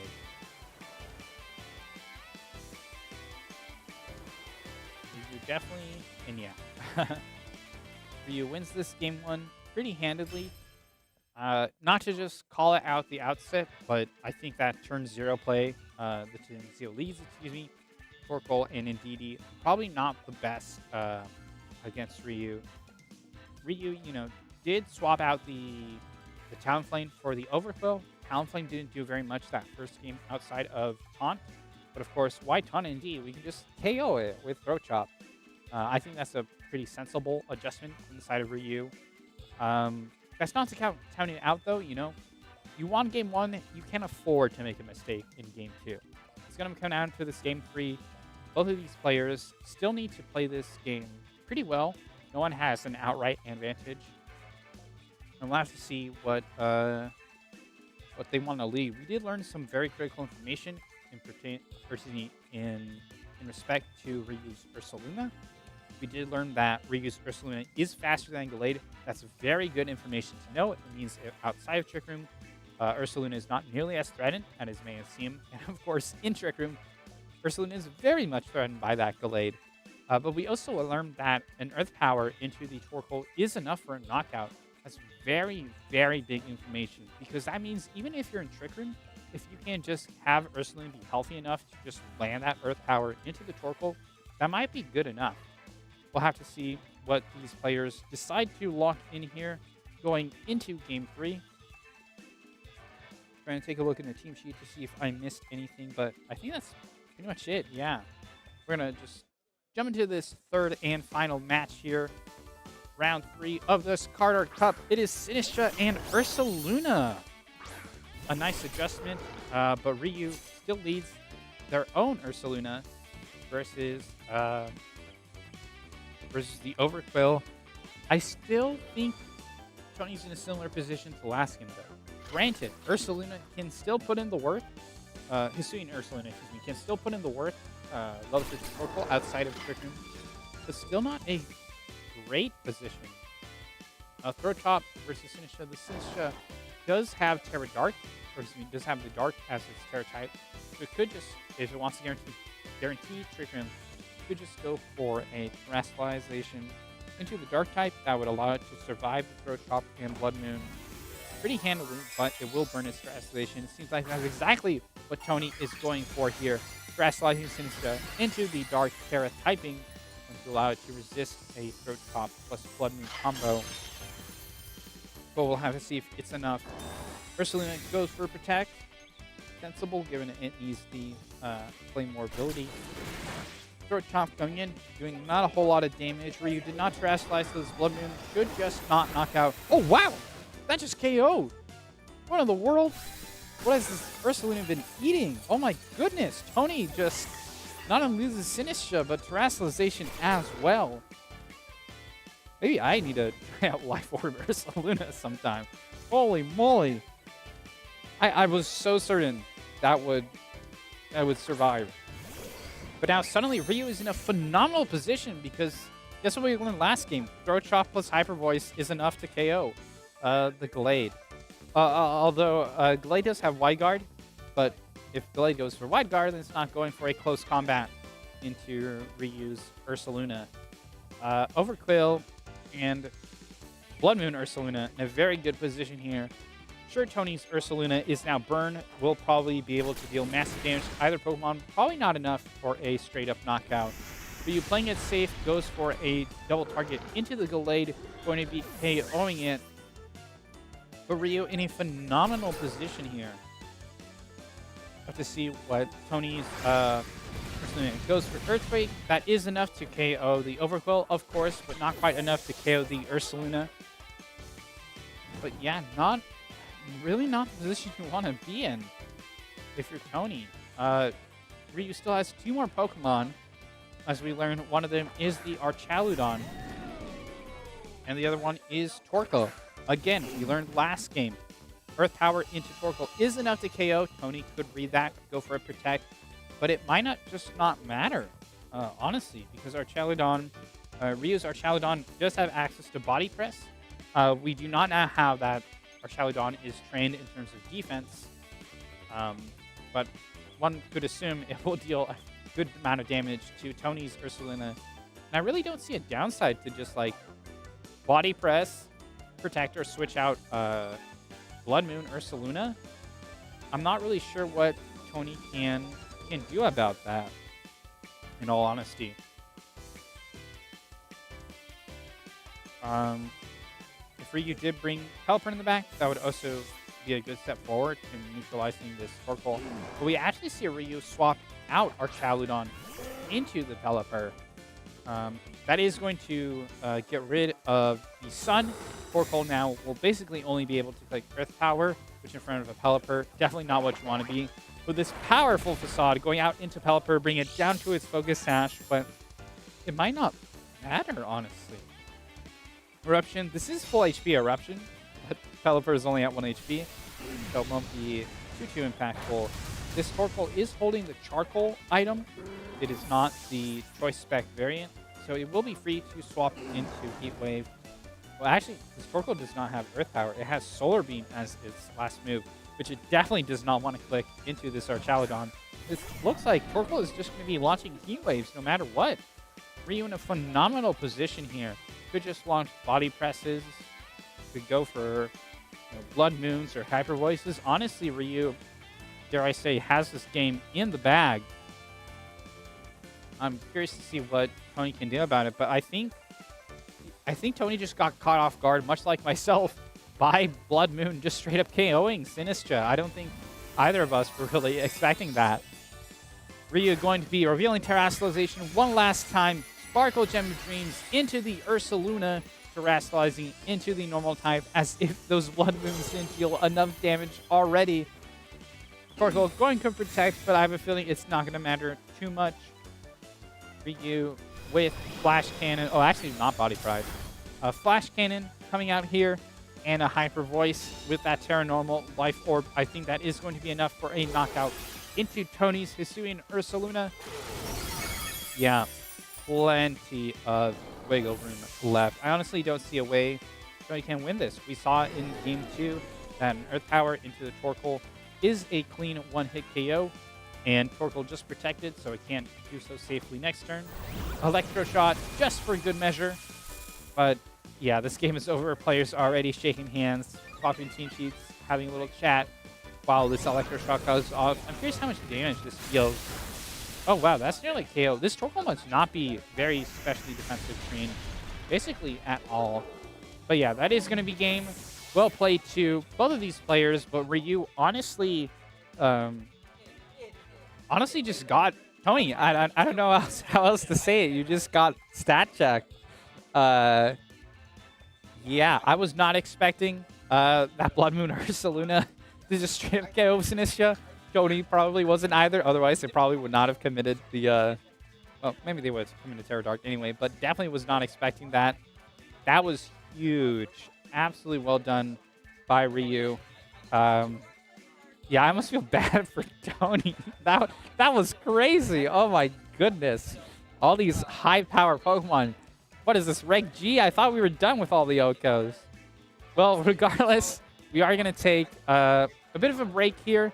We have a much longer break. That was a very quick set, a nice change of pace from the previous 2 games. But yeah, we are going to end this here. Thank you so much for watching. We will be back with round 4 of Swiss. Oh, one thing I forgot to mention, we actually want to have one more round of Swiss than we typically do at these kinds of tournaments. Just because we have so many players, we actually have 6 rounds of Swiss today. So we just are about the halfway point. We have plenty of Pokemon left in these Swiss rounds, so don't go anywhere. Grab some food, grab some water, keep yourself safe, and we'll be back with round 4 of this CardArt Cup here in Sunnyvale, California. We'll be right back.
Hello, everyone, and welcome back to our Card Art Challenge, or excuse me, our Card Art Cup here in NorCal VC in lovely Sunnyvale, California. We are back with round 4 of our Swiss rounds here in today's tournament. We have two players who are no strangers to the limelight here on stream. We have Andrew and we have Alvin. Both of these players are 3-0. In fact, there are only 6 players left in the entire tournament who are 3-0. We'll have to check in with those other 4 later on. I don't believe any of them have been featured on stream. But we have Andrea with a team of Amoongus, Incineroar, Goldango, Ursaluna, Porygon 2, and Hydreigon. We had a bit of a team sheet error where Porygon 2 was misspelled. Fun fact, guys, there's no dash in Porygon 2, the same way there is with Porygon Z. Is Porygon and then the number 2. But over on the side of Alvin, we have our Chaludon, Dragonite, Pelipper, Hisuian Ursaluna, Goldango, and Sinistra, the classic Doug core. Doug was kind of the, dare I say, the favorite to win this tournament. And we've seen it a couple of times, but not as often as you might think for a team that is allegedly set to sweep this tournament. Alvin's Archaludon, we're going to just hop in the game here. Alvin's Archaludon is the Assault Vest Stamina set. And yeah, Alvin going to set up Pelipper and Goldango, whereas we have another Goldango matching Alvin's, but with a Hydreigon.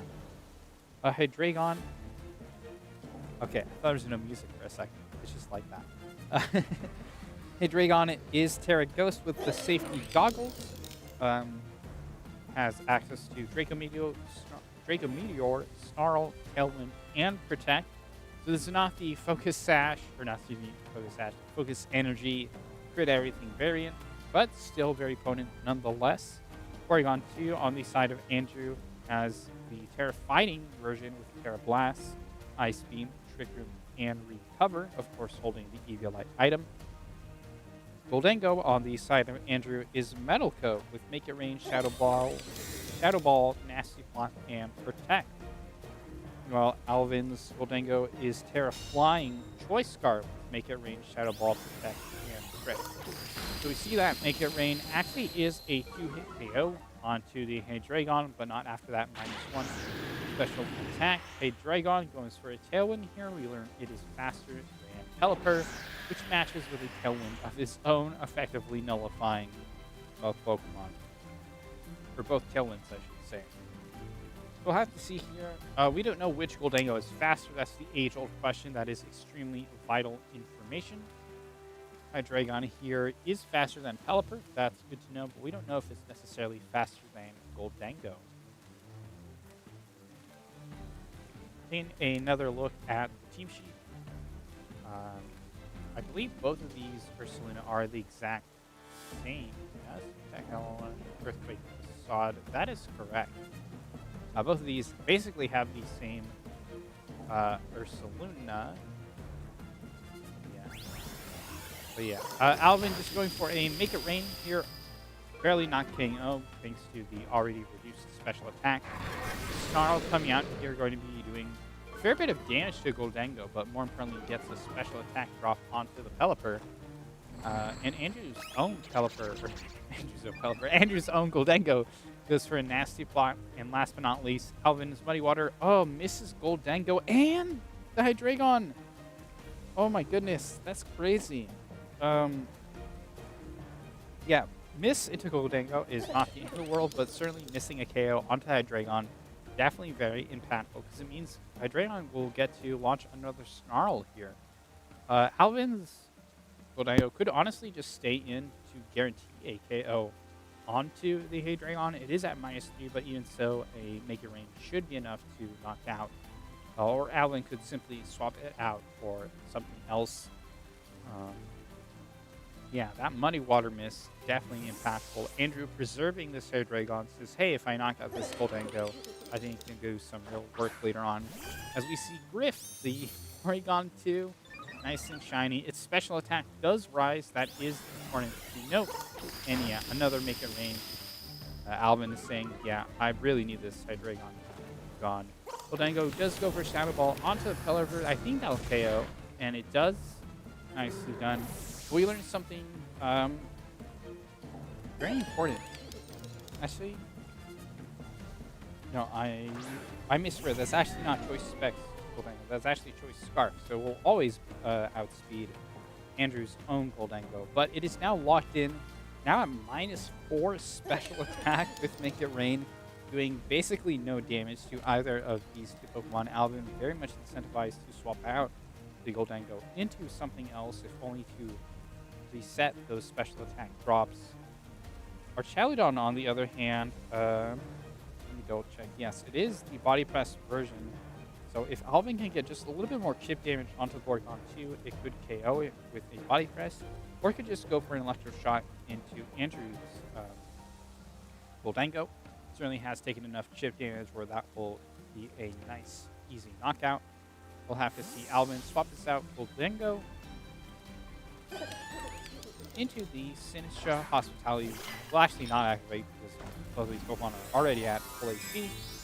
But Andrew going to be committing the Terastallization. It is going to be Porygon 2 Terastallizing into the fighting type. Perhaps a Terra Blast coming out here into this Archaludon. We'll have to see. Goldango does go for Make It Rain. Ooh, nice KO onto the Sinistra. Actually, a lot of damage to the Archaludon. This is a Terra Blast coming out here. Archaludon will not survive that, I believe.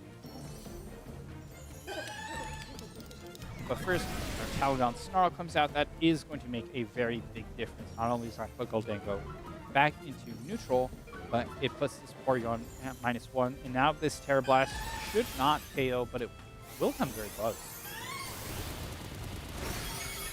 Yeah, very, very close indeed.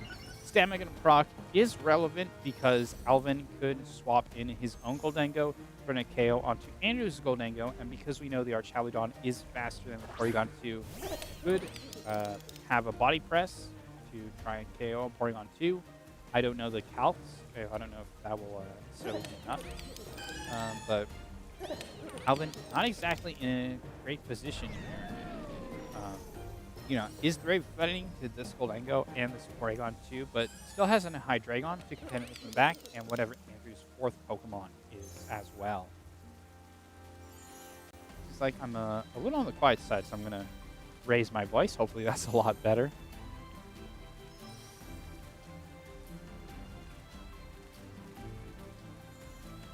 Thinking ahead to a potential Game 2, Andrew does have Incineroar. We do Citrus Berry with a Fake Out Flare Blitz knockoff and Parting Shot. We actually see a Shadow Ball come out here into the Porygon 2. Perhaps Alvin deciding... Yeah, I'm not entirely sure what the...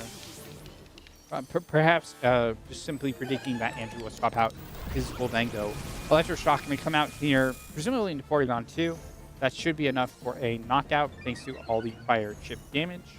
But I don't think it's going to be enough to win Alvin this game, yeah. Oh, actually, it is not a KO. That is very good information. This Terra Blast definitely will be enough. So Andrew is going to take this game 1. Don't let the Pokemon count fool you. This game was a lot closer. I think Alvin just made a few key plays that ultimately lost him the game. Keeping the Goldango in. I think there's some merit to keeping in a -3 Goldango to guarantee a knockout on the Hydreigon. As we saw in that game, because Andrew swapped out the Hydreigon into something that resisted, or not resisted, but Porygon 2 is just so tanking. It basically wasted Alvin's turn and put his Goldango in a really bad position because it is choice locked. So it is forced to basically swap out. And that lets Andrew get some free setup onto Alvin's Archaludon. But we'll have to see. I think I ultimately agree with the 4 Pokemon these players brought. Yeah, looking over at Alvin's team, you know, Dragonite is okay, but yeah, its only attacking move is Scale Shot. Of course, doesn't do much to Goldingo, doesn't do much to Amoonguss, doesn't do much to P2. Does deal a lot to Hydreigon, I'll give it that. But I ultimately think Pelipper is the better Tailwind setter. Yeah, we'll see. I wonder if Ursaluna can do some work against Andrew's team. You know, obviously can't touch Hydreigon. Well, I mean, it can launch a powerful Facade. I guess that certainly counts. But it certainly threatens Goldengo. It threatens the Incineroar. Is okay into the Amoonguss. So that could be a potential adjustment Alvin can make. Looking at Andrew, I honestly think, yeah, your own Amoonguss might be able to put in some work. It doesn't do anything to Goldengo, thanks to its good as gold ability. Sinisha is on the field as well. We'll have to see here. But it seems like we're going for the exact same leads. This time Goldengo, or no, not the exact same lead, because this time Alvin is leading with Pelipper, as opposed to Andrew having the Pelipper. SG music as well. This is very... Yeah, I wonder if we'll just match Tailwinds. Oh, so I definitely said Andrew had Pelipper. Obviously, Alvin had the Pelipper, and instead of our Chaludon, it was Goldengo. But we instead see no Tailwind. We do confirm that Hydreigon is faster than our Chaludon. So either this is a very speedy Hydreigon, or this is not one of the faster variants of our Chaludon, especially now that we've seen Goldengo go first. Probably the case. This time Muddy Water does hit both Pokemon. I'll have to see if an Electro Shock comes out, and if so, into which. If it's in Goldengo, I think that might be enough for a knockout. And if it's in Hydreigon, it obviously will not, thanks to the Dragon type existing Electric type attacks. It actually is not enough for a KO. But because neither of these players went for a Tailwind, another Muddy Water plus Electroshock should be enough to knock out the Goldengo. Hydreigon is still fastest thing on the field, so it could go for a Tailwind if it so chooses. Alvin's Duraludon does have access, or excuse me, does not have access to Draco Meteor, but it does have access to Body Press, which now that is at +1 and will be at +2 after a potential Snarl. Should be enough to KO Hydreigon. So Alvin could, you know, maybe make a trade, just go for Tailwind. Instead, decides to go for Snarl. Says, hey, I don't mind if you know, this +2 Body Press goes into Hydreigon. Andrew also launches Shadow Ball. Now it's going to be a +3 Body Press. Actually does a lot of damage. And this time Alvin goes for the Tailwind. If this is a Body Press coming out into Hydreigon, this could be really good. And instead, it's going to be Electroshot. Should still be a knockout into this Goldengo.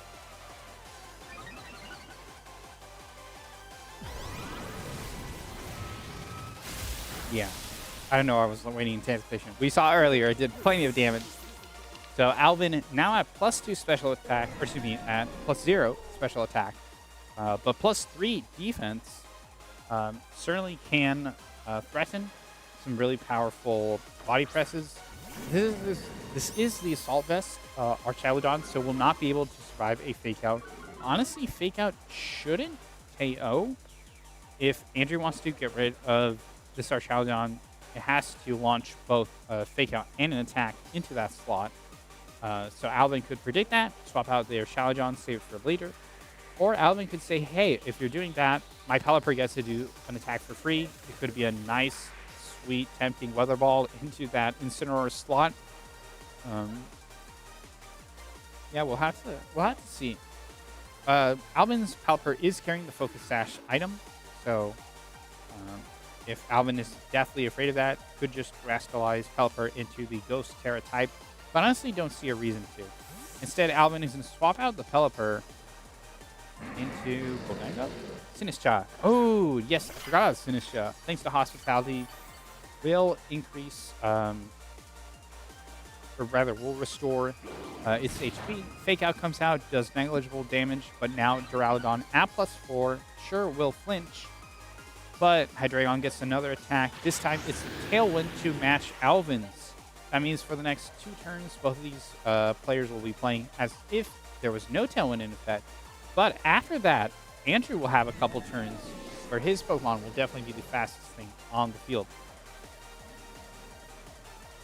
Usually, Sinistcha is not what you want to send in here against 2 Dark-type Pokemon, but I think it is a fair play overall.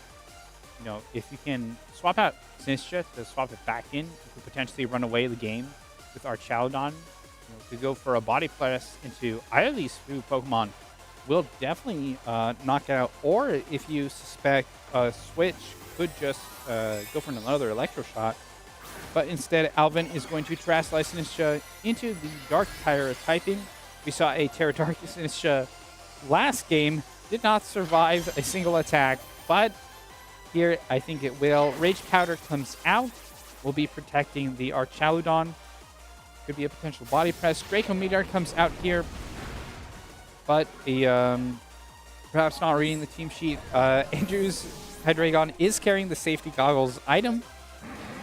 Nice knockout. Now a knockoff coming out. The Sinistcha will remove its Citrus Berry. I assume it's Citrus Berry. Yes, it's Citrus Berry. Very, very good play for Andrew. I think Alvin just did not read the team sheet, to be completely honest. Probably would not have made that move had he realized Safety Goggles were on the Hydreigon. But still certainly not out of it just yet. Hydreigon is feeling a lot safer, but at the end of the day, it still has to take on a Goldengo, and whatever Alvin has in the back, we still don't know what the 4 Pokemon is. Oh, we do know. It's the Palpar. So we'll have to see. I think if Alvin can knock out this Hydreigon, he'll be feeling a lot better about his positioning. Pelipper obviously can take on the Incineroar back. I don't believe we know what Andrew's 4th Pokemon is. But actually, Goldengo going for Trick here, making good use of its Choice Scarf to lock Incineroar into whatever move it chooses here. And Goldengo in turn receiving the Citrus Berry. It's going to be a parting shot. Okay, obviously the Choice Scarf not mattering here, but it will matter in future turns. Swaps out Incineroar into whatever Andrew's 4th and final Pokemon is. It is the Porygon 2. That is good to know. It's not the Ursaluna. Alvin might still have a very good chance to win this game. Will lower the special attack of both of these Pokemon. Honestly, Andrew is in a very good position. Sure, the Stricken comes out, which means now that this Tailwind is expiring, Alvin will be the, Alvin's Pokemon will have the advantage in terms of speed. But honestly, could just continue to click Snarl. Alvin just needs, Andrew just needs to KO one of Alvin's Pokemon, and then there's no more switch out, which means the only way Alvin can really get back into this game is by getting a critical hit. Alvin has Protect as Goldengo's 4th move, not Nasty Plot.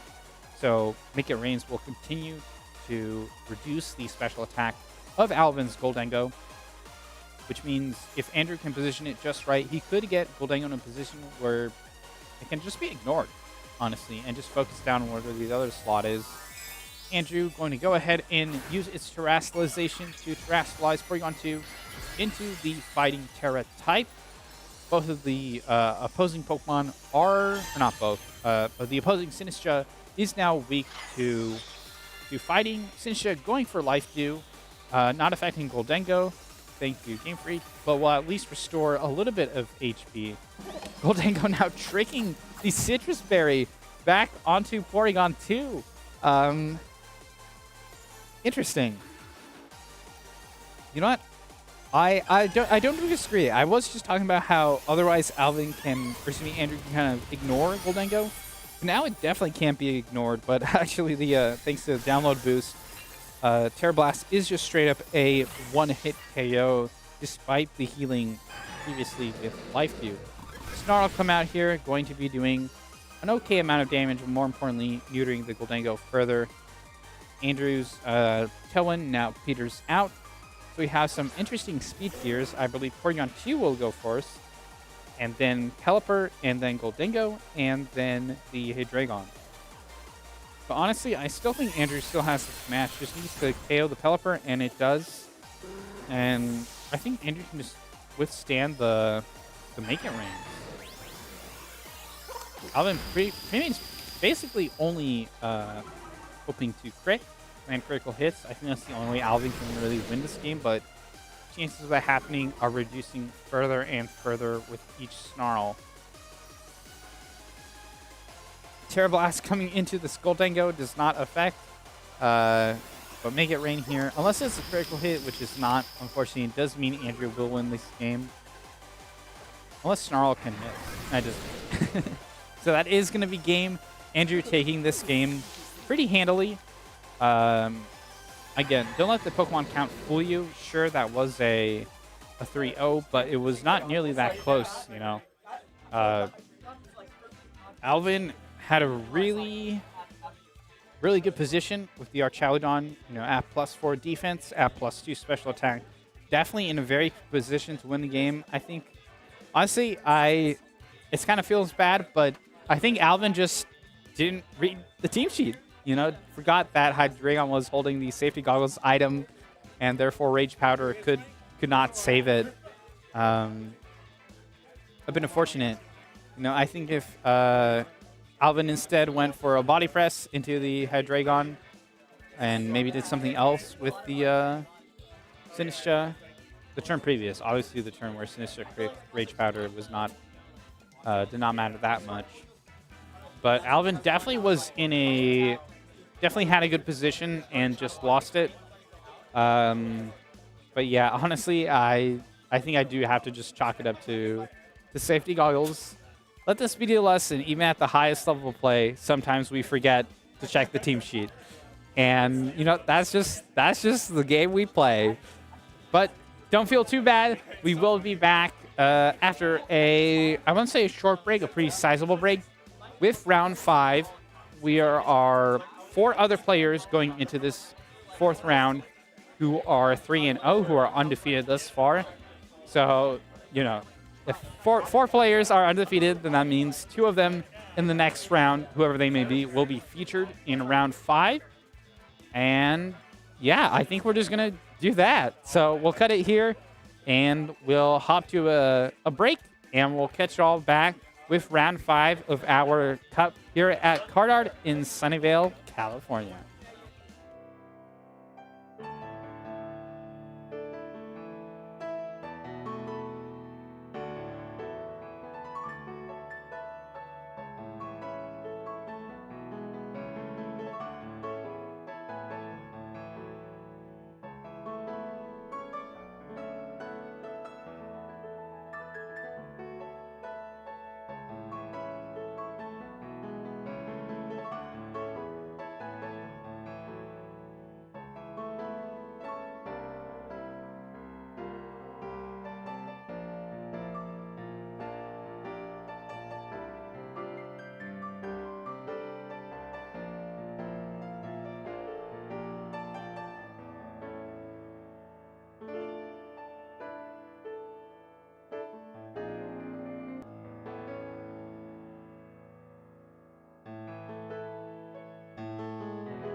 Hello, everyone, and welcome back to our September Cup here at CardArt in lovely Sunnyvale, California. I'm Kurtupo, and we are back with round 5 of our Swiss rounds of today's Cup. We have 2 veterans on stream, both undefeated thus far, but only one can remain truly undefeated. In the red corner is Mitchell, with the team of Goldango, Rillaboom, Dragonite, Annihilate, Blood Moon Ursaluna, and Mousehold Family of 3. And in the blue corner, we have Jonathan rocking T-Tar, Mousehold Family of 3, Annihilate, Rillaboom, Volcarona, and Goldango. Doug, as it were, on the red. Fake Doug in the blue. Tyranitar, not quite Ursaluna, but, or Dragonite for that matter. But yeah, 2, I don't want to say standard teams. I feel like that might be a bit of a disservice to what's going on with these teams.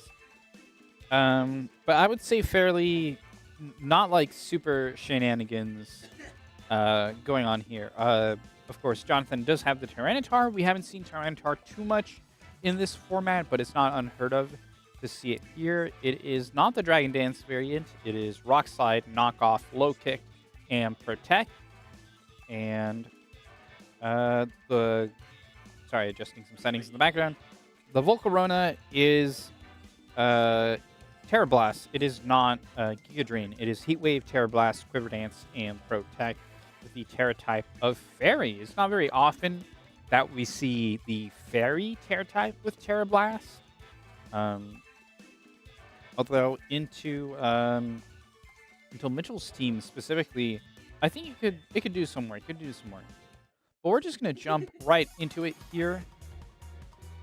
Hopping into the Area Zero battle thing here, we have Mousehold and Annihilate against Mousehold and Volcarona. Yeah, I'm curious to see how this is gonna go. Both of these Mousehold are carrying. Oh no, excuse me. They're actually carrying different items. Mitchell's Mousehold is carrying the Focus Sash, while Jonathan's is carrying the Safety Goggles. That does mean that Rage Powder could be redirected if Mitchell decides to go for a beat up into the Annihilate. Jonathan's Mousehold could also go for a Follow Me to redirect, although I would not recommend that move in particular. So we'll have to see if Mitchell decides to go for the beat up Rage Fist strategy, or if Mitchell's saying, hey, both of Jonathan's Pokemon can redirect, and if either one does, this is a bad outcome for me, decides instead to go for something else, like, say, a Super Fan. And instead, we are going to see a Turn 1 Terrassalization. It is going to be, I think that's Mitchell's? They're both Terra Ghosts. They're both the family of 3. It is actually Jonathan's Mousehold that terrestrializes into the Ghost Terra typing. Mitchell's Annihilate goes for a Protect. Jonathan's goes for a Follow Me. And Mousehold does go for a Super Fang, but is redirected thanks to Follow Me, allowing Jonathan's Volcarona to set up a Quiver Dance. Keep in mind, though, because Jonathan's Mousehold did terrestrialize, that means the Volcarona cannot terrestrialize. So its only viable attacking move for the entirety of this game is going to be Heat Wave. I don't believe at +1 Annihilate will even be 2-hit KO'd by Volcarona's Heat Wave thanks to Mousehold's Friend Guard ability, in addition to the Citrus Berry on the side of Mitchell. Sorry, both of these teams have such similar Pokemon.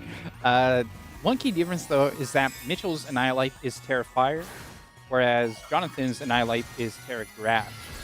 So here we see the Annihilate terrestrialize into the Fire typing, usually used for solid defense and to prevent burns, but here in this case to ensure that Volcarona will not be doing anything at all to this Annihilate.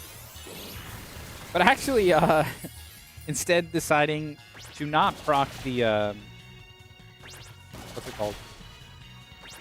Rage Fist using Heat Wave that will do no damage. This goes for a Raw Terror Blast into the Mouse Hold. Unfortunately, barely does not pick up a 2 KO. The Rage Fist here, this is base 50. This Annihilate has taken no damage. Still does a fair bit of damage considering the it did not take any damage prior. Although looking at it here, it seems like Terror Blast actually is a 2-hit KO. So that is good knowledge. Jonathan can get rid of the Mouse Hold. And in turn, Mouse Hold can now go for a Population Bomb onto Mitchell's Annihilate. At least I assume that Jonathan's Mouse Hold is faster than Mitchell's Annihilate. Interesting. Turn 1, definitely a very different game in terms of pacing compared to the last 4 games we had on stream thus far. This one is all about making calculated moves, slowly and surely whittling down the opponent's Pokemon. Mitchell's Mouse Hold does go down here, leaving only the Annihilate on the side of Mitchell's field. Jonathan going for a Super Fang that does trigger Rage Fist, but will at least knock it down to half HP. Rage Fist coming out into the Mouse Hold will knock out Mouse Hold for Mouse Hold, but Terastallization no longer in play for Jonathan. That said, Jonathan still has one Pokemon that would really appreciate having a Fire type. Actually, quite a couple. But we see here.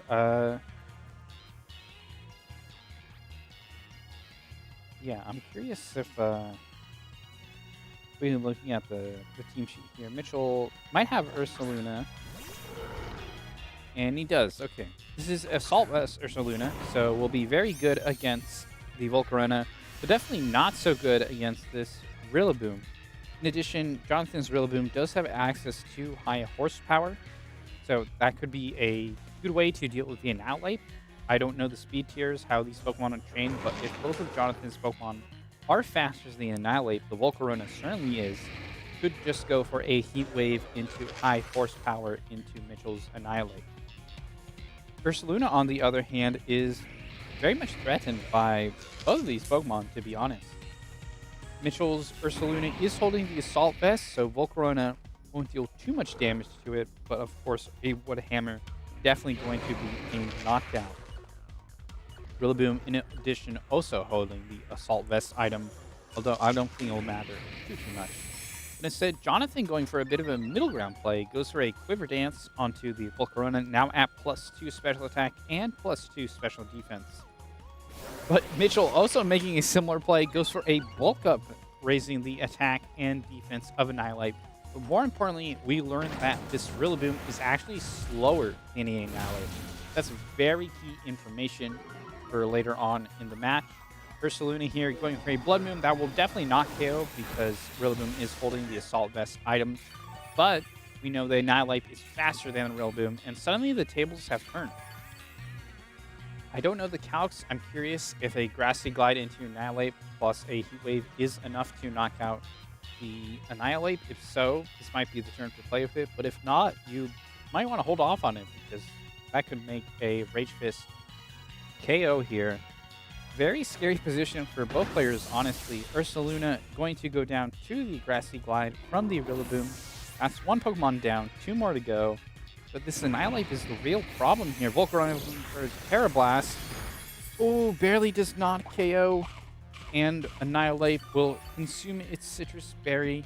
If Annihilate goes for Rage Fist onto the Volcarona, this could be really bad news, and it seems like that is going to be the case. Yeah, clean KO. It's at +1 and I believe 150 base power. Very powerful Rage Fist indeed. But thanks to the Citrus Berry, Rillaboom no longer able to simply KO Annihilate with Grassy Glide, which means Jonathan is going to have to commit this Goldengo into KOing the Annihilate, but Mitchell has his own Rillaboom. Grassy Seed from Goldengo going to be raising its defense. Not much use against the Annihilate, but certainly is very good against the opposing Rillaboom. Goldengo is probably faster than Annihilate. I will not confirm nor deny that on camera, but I do have access to speed stats. Rillaboom goes to fake out into the opposing room, and Annihilate is actually faster than Goldengo, but Drain Punch actually goes into Rillaboom. I'm curious if Mitchell has something in the back, knows something we don't.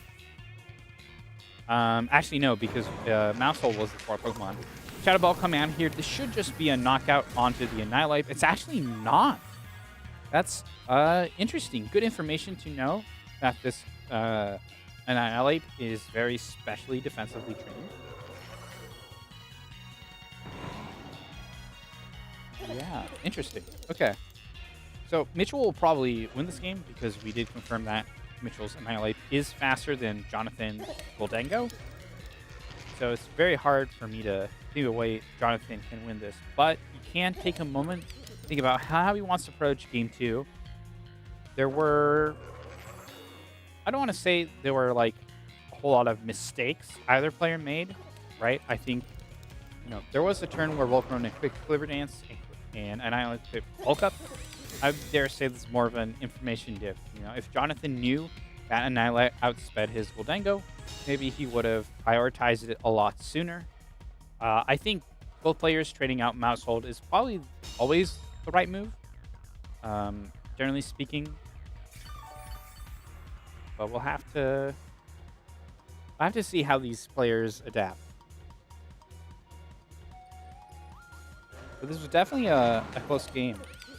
I think if Jonathan targeted down the Annihilate earlier, maybe he could have done something here, had a Goldengo versus Rillaboom. Keep in mind that Goldengo is at +1, and Jonathan's Goldengo does have access to Nasty Plot. We could have just clicked Nasty Plot and then Shadow Ball twice. Would that have been enough? I'm not sure. But what I do know is that Mitchell is going to take this first game of the set, going into Game 2, 1-0.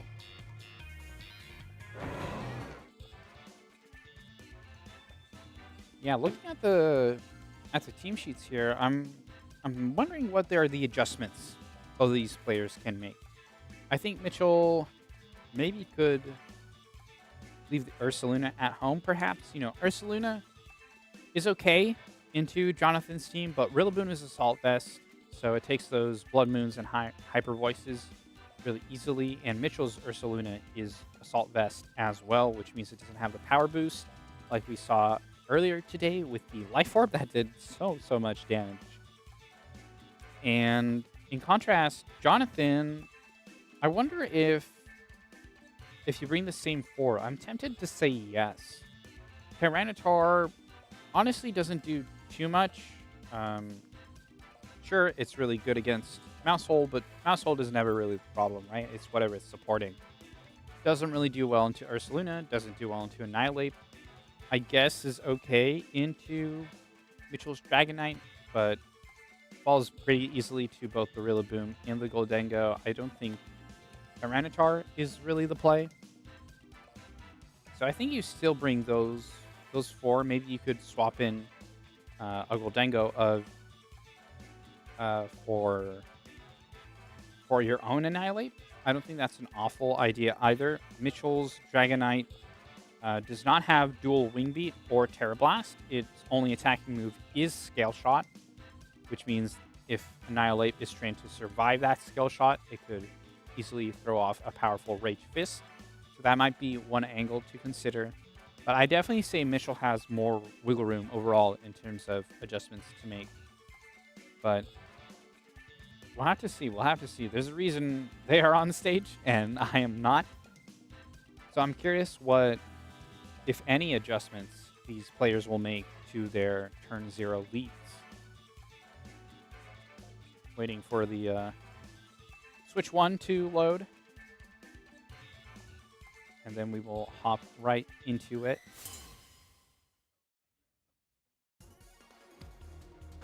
We'll see here, Mitchell does in fact lead the Dragonite and the Ursaluna, as Jonathan once again leads Mousehold and Volcarona. I quite like this. Switch up from Mitchell. You can get a Tailwind up. That is useful against the Volcarona. It means its Quiver Dances aren't nearly as impactful. Meanwhile, a Hyper Voice, while won't be doing a whole lot, combined over a turn or two, definitely can make a difference. On the other hand, Jonathan had choose to not go for Quiver Dance. Just go on the offensive straight up. Just go for a Super Fang onto either of these two Pokemon and go for an attacking move. It does have access to the Terra Fairy to take care of Dragonite if it so chooses. That'd be a heavy use of Terastization. But it is an option, and if Jonathan thinks, hey, I don't want Dragonite to run away with the game with Scale Shot and Tailwind or Haze in particular, that could be good as well. Instead, we see Jonathan here going to go ahead and Terastallize the Volcarona into the Fairy Terra type, perhaps launching a nice Terra Blast into Mitchell's Dragonite. I kind of glossed over it, but Mitchell's Dragonite does have access to Haze, which would be really good against any Quiver Dances that Volcarona may choose to do. Mousehole going for a Super Fang into the Ursaluna here, as Volcarona goes for a Quiver Dance anyway. Of course, on turn 0, it's a lot safer, but it means in future turns, Mitchell will have to be a little more careful. Ursaluna going here for a Blood Moon into the Mousehole is barely not a knockout. That is really good information to know. Mitchell's Dragonite, again, does not have Extreme Speed. Its only attacking move is the Scale Shot. We'll have to see here. After the +1 Quiver Dance, I'm curious if Terra Blast is enough to knock out the Ursaluna. Or if two Heat Waves, perhaps. Maybe just a Heat Wave, hope you hit both Pokemon, break the multi-scale on the Dragonite. We'll have to see what Jonathan goes for. I'm more curious, though, what Jonathan will do with the Mousehole. Mousehole, while it remains on the field, will reduce the amount of damage that Jonathan's Volcarona will take, which is particularly good against the Ursaluna. Ursaluna cannot go for a Blood Moon here because it went for it last turn. Instead, opts for Vacuum Wave into the Mousehole. Volcarona going for a Heat Wave, do confirm, will be a 2-hit KO onto the Ursaluna. But now that Tailwind is up, Jonathan is in a bit of a tricky position. Jonathan could swap out Mousehole into something else. Again, Dragonite's only attacking move is the Scale Shot, which obviously cannot hit Volcarona due to the Terra typing. Excuse me.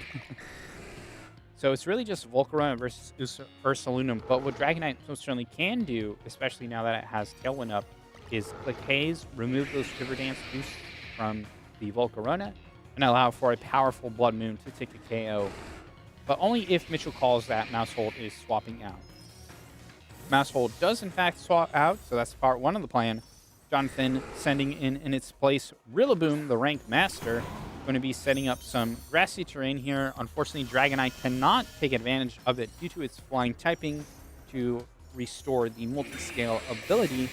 Volcarona going for Protect here.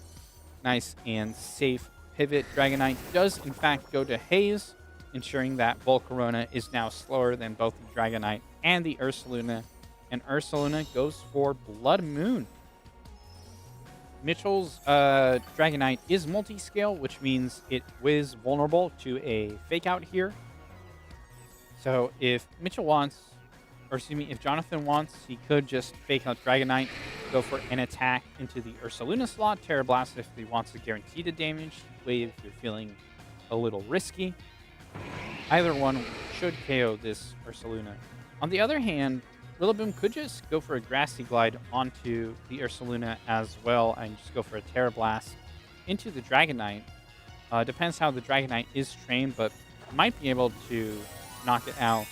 But Mitchell deciding not to play any of these games, instead will Terastallize the Dragonite into the Fairy typing, making it no longer weak to the Terra Fairy, Terra Blast, but still will have to contend with Scale Shot. Grassy Glide does go into the Ursaluna, does knock it out. I assume Dragonite's going for a Scale Shot here into the Rillaboom. And that is exactly what happens. 1, 2, 3. Oh, wow, interesting. 4 times. So we did learn something interesting, which is that Mitchell will need to land 4 Scale Shots in order to KO Rillaboom. Given that Dragonite is holding the loaded dice item, it's not that unheard of. But thanks to that terrestrialization, now not only not weak to Volcarona's Terra Blast, but also will be able to take advantage of the grassy terrain recovery. If Jonathan's Rillaboom... No, never mind, that won't work. Never mind. But Mitchell instead sending out Goldango in place of the Ursaluna. In a very good position. Obviously, a Make It Rain will be able to knock out Volcarona due to the lack of Quiver Dance boost and the new Fairy Terra typing. But I wonder if he'll KO Rillaboom. If not, Mitchell might have to commit, double into the Rillaboom. But we'll have to see here. Dragonite instead goes for the Protect. I kind of like this play. Mitchell's Goldango also has Nasty Plot, so if need be, could also go for that, but instead going to leave itself vulnerable to a Make It Rain. Shadow Ball coming out into the Rillaboom does pick up the knockout. I'm curious if Mitchell knows whether or not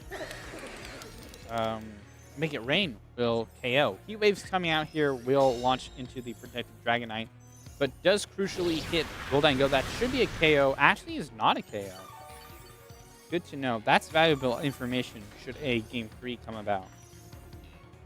Tailwind does peter out, but I think it might be too late, to be honest. Dragonite already has the +1 speed boost thanks to Scale Shot, so it will be able to knock out the Mouse Hold, so Friend Guard is no longer a factor in terms of Volcarona. Volcarona presumably is slower than the Goldango, instead relying on Quiver Dance boost, which means it's going to end up being a bit of a crossfire here in favor of Mitchell. We'll have to see how these speed tiers interact.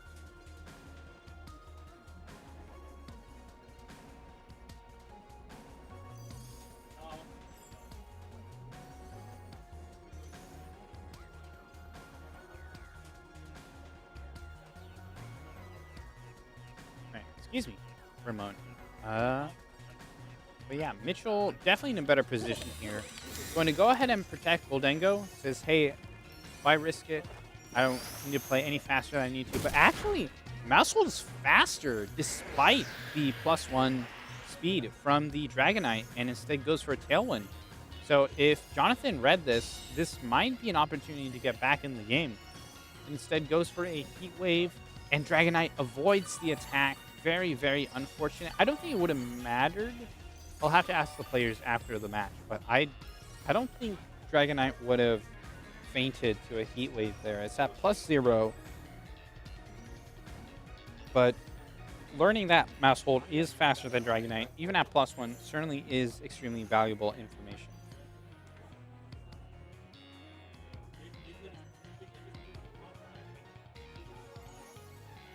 Yeah, but since Mitchell, I don't know. I'm trying to think of a way Mitchell loses this. Because now that Dragonite has survived and it has Tailwind up, both of these Pokemon will definitely outspeed both the Mousehold and the Volcarona. But Mitchell, instead going for Protect, wants to take this nice and slow. Doesn't want to have multiple Pokemon knocked out. Goldango here, gonna go for an attack. We'll have to see if it was Make It Rain or the Shadow Ball. It is the Make It Rain. That should be a knockout onto the Volcarona. Oh, actually not. I guess these... I'm just bad at Calyx is the real lesson here. Despite the Life Orb, Volcarona very, very bulky. Jonathan's Volcarona is carrying the Covert Cloak. It's not Leftovers or Citrus. Just pick up a knockout onto the Goldango. But I'm still a little unsure if this matters, to be completely honest.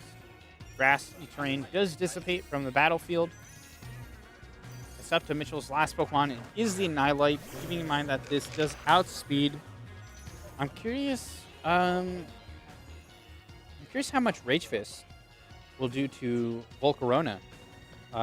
Jonathan's definitely not out of it yet. Sure, a Scale Shot will KO the Mousehold, because Mousehold protected, that's guaranteed damage onto whatever comes in the back should Jonathan decide to go for a switch.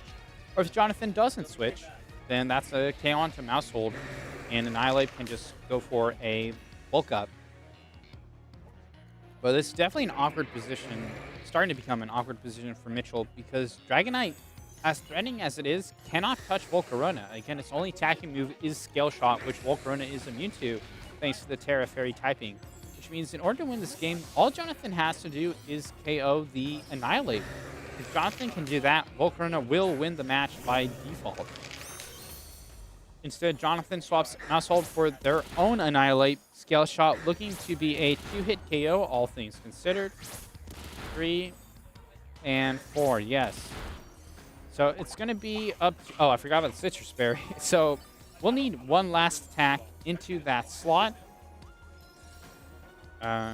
Mitchell's Annihilate will need to attack Jonathan's Annihilate at least once.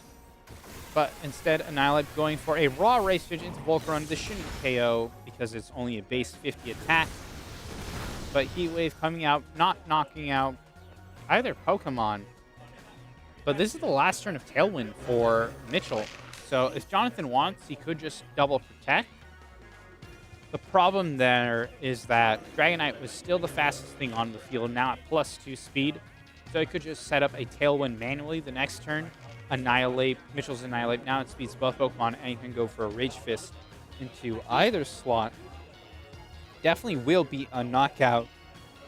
The question is simply which Pokemon will Mitchell target, and if that is the case, will Jonathan read the Protect, or will Jonathan just go for a double Protect here?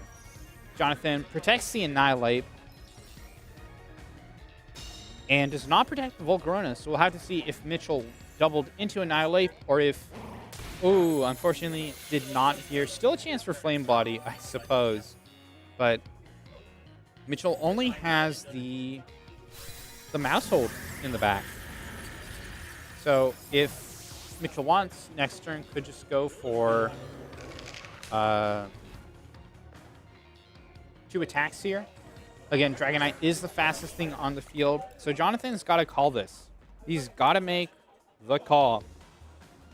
Whichever slot he thinks Mitchell is going to Scale Shot, could just click Protect and win. Or if Mitchell wants to go for a Tailwind, that's another possibility. Mitchell go protect the Annihilate, go for a Tailwind onto Dragonite. But if Dragonite faints and Mitchell does that, then Annihilate will lose because Mousehold can just click Follow Me. Sure, Mousehold will go down, but then Jonathan's own Annihilate will retaliate, being hit with 4 Rage Fists, or excuse me, Scale Shots means Rage Fist is definitely a KO. So Jonathan's going to have to make a call and going to have to make it good. Mousehold goes for the Follow Me. We'll have to see if Mitchell went for Protect Tailwind or went for something else. Instead, went for Scale Shot.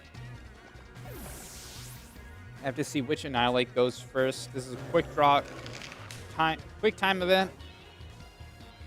Who goes first? Is it Mitchell or is it Jonathan? It's actually Mitchell's.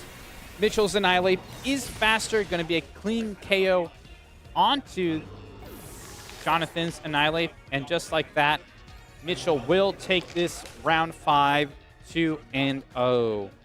Well played to both players. Honestly, I can't be too mad. You know, Mitchell had the advantage early on. I was a little skeptical, not going to lie, of terrestrializing the Dragonite because, just because its only attacking move was Skill Shot, but clearly Mitchell had both the tools and the prowess to navigate around that despite everything. So I definitely can't be too mad with that game. For either player, really. Mitchell just played that well. I don't really have anything more to add to the conversation.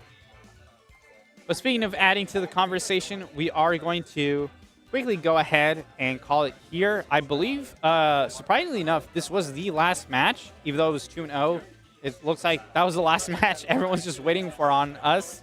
So we're going to have a very short break, and then we'll move on to the 6th and final round of this competition.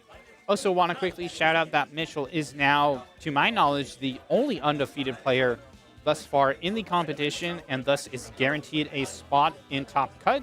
We are going to have a top 8, there we go, numbers, top 8 here in today's cup. So if my math is right, 2x and 2 players will make it. So Jonathan is sternly not out of it yet. If Jonathan wins his next round, definitely makes it in for sure. And even if he doesn't, probably has an okay chance of making it, seeing how he's undefeated this far, and his at least first loss will have been to Mitchell, who is presumably undefeated. We'll see how the bracket matches up, or shakes up, excuse me. But yeah, we're going to get to a quick break, and we will be back with round 6. So don't touch that dial.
Hello, everyone, and welcome back to our sixth and final round of the Swiss portion of today's Cup here at CardArt in lovely Sunnyvale, California.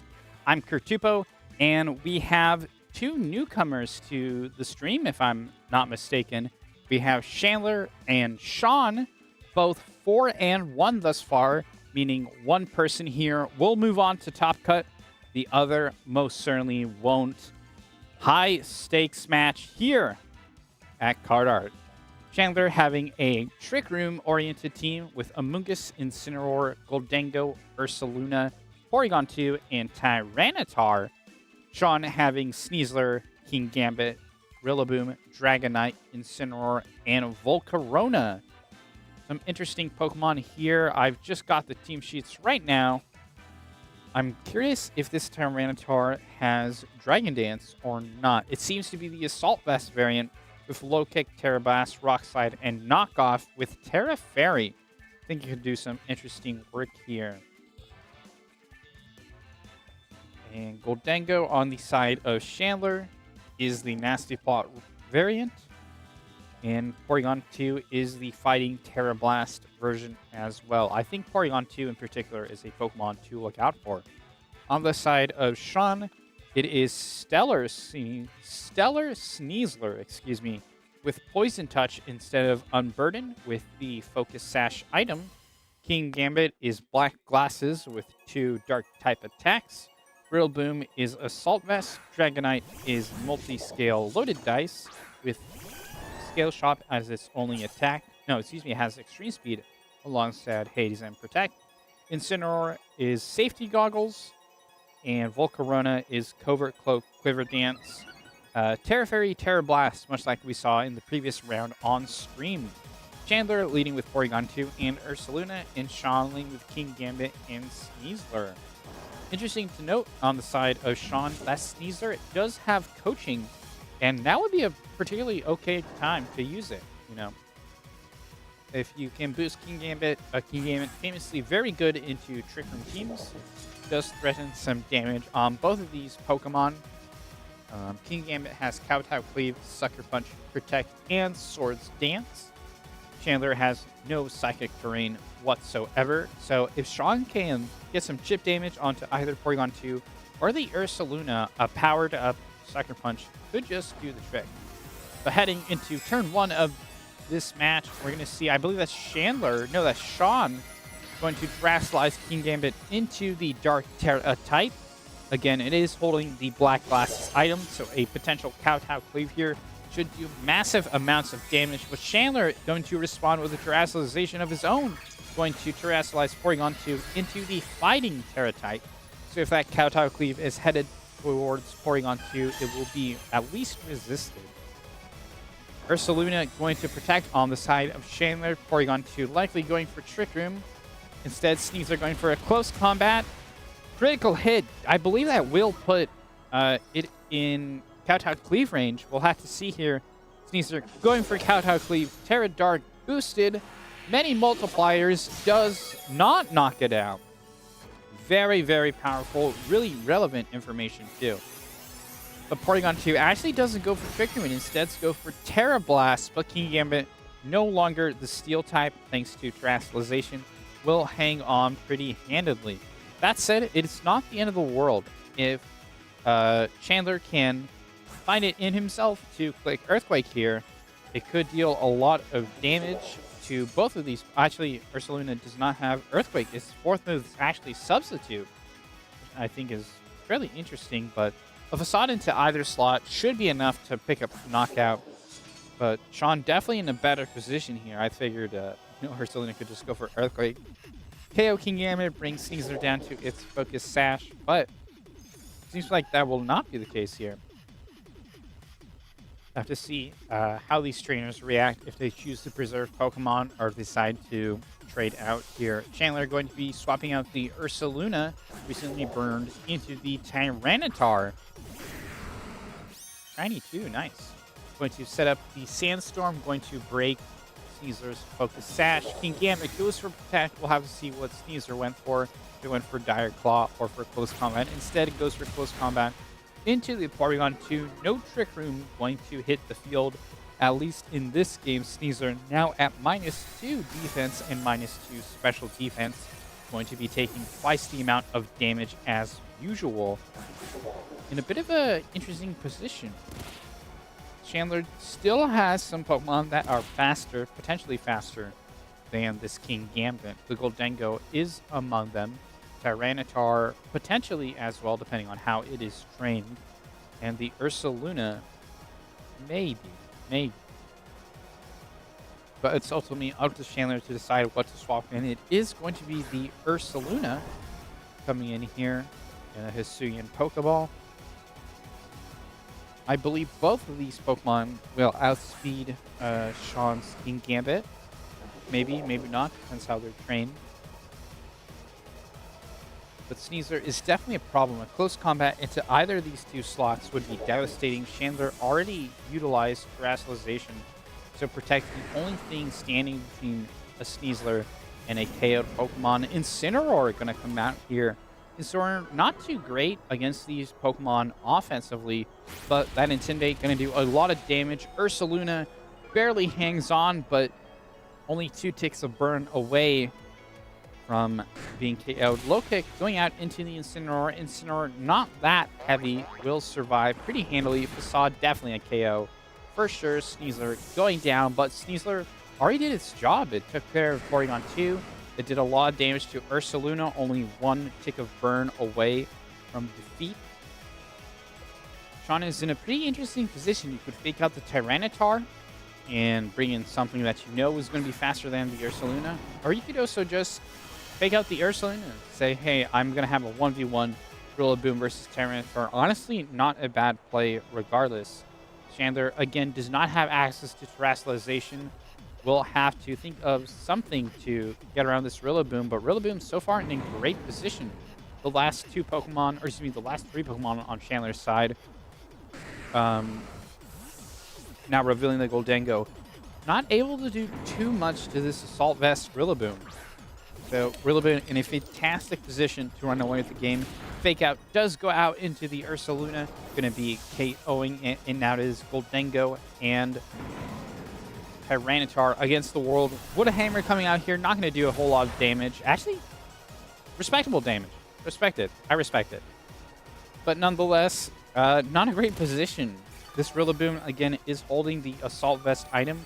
Will be able to tank a Lincoln Rain pretty handily if Sean doesn't just simply opt to go for a farting shot on the Incineroar into the Tyranitar.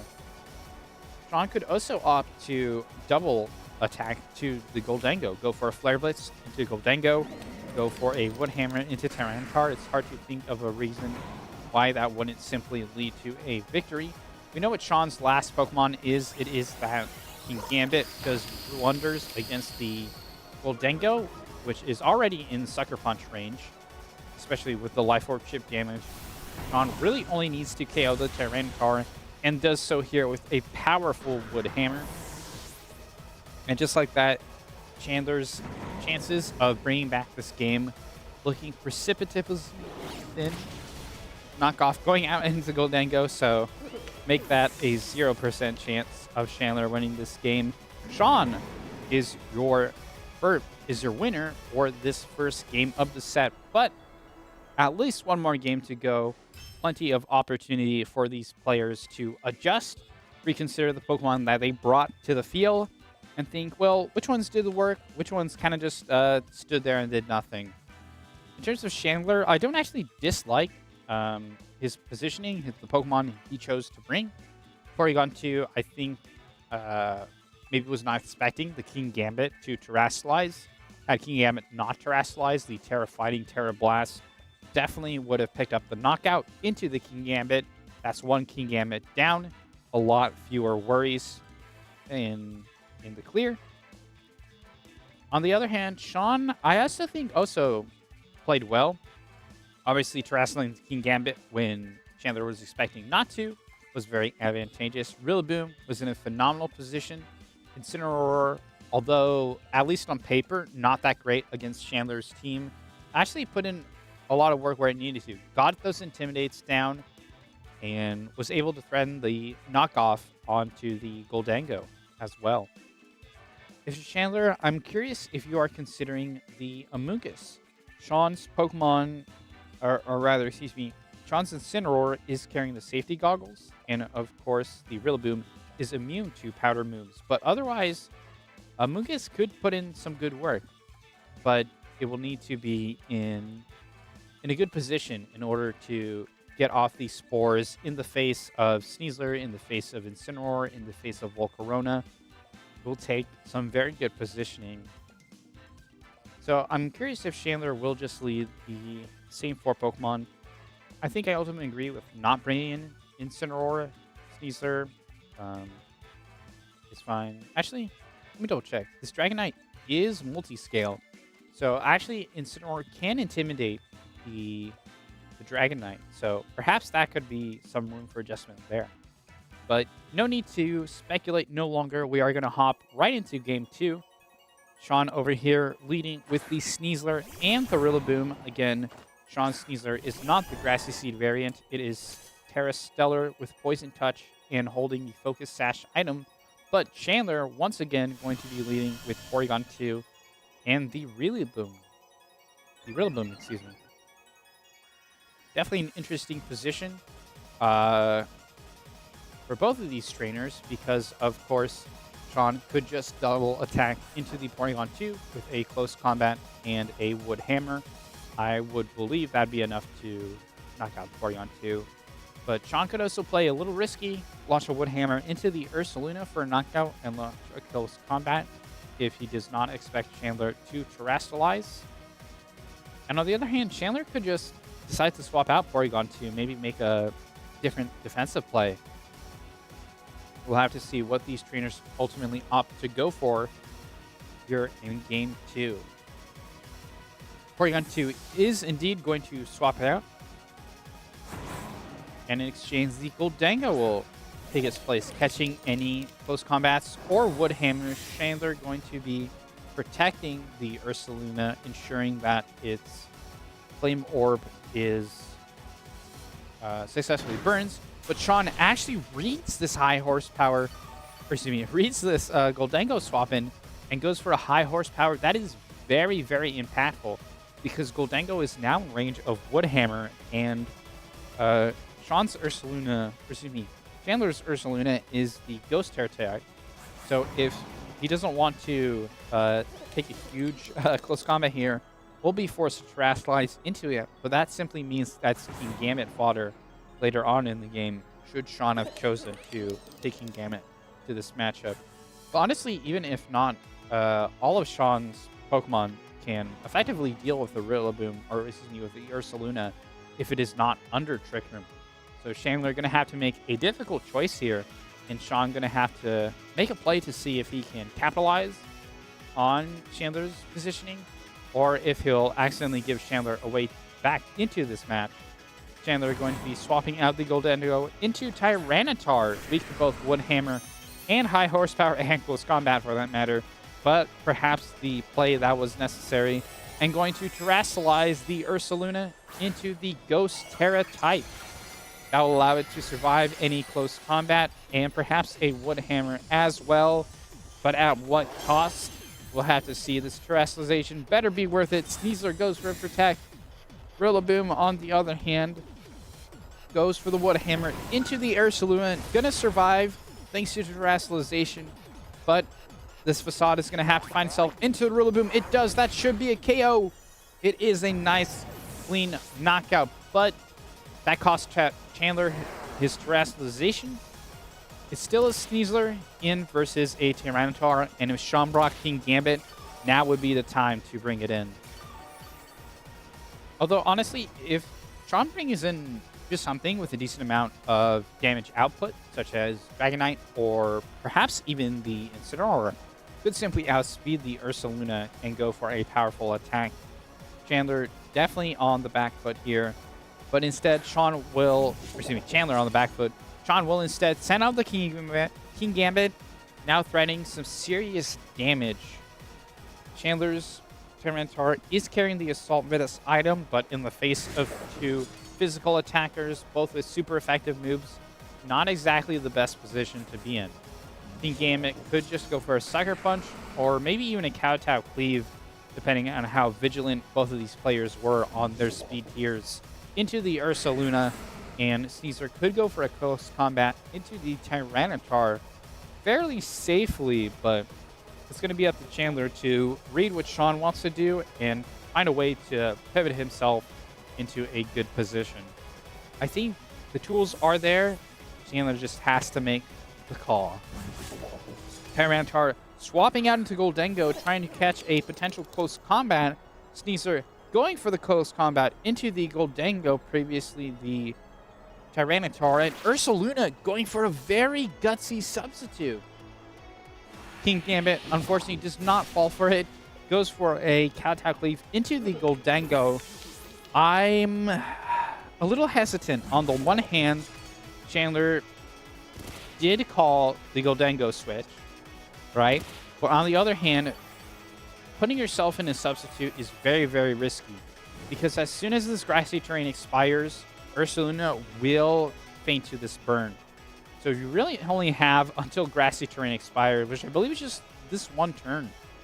So Chandler's going to have to really make this terrestrialization, this Ursaluna count.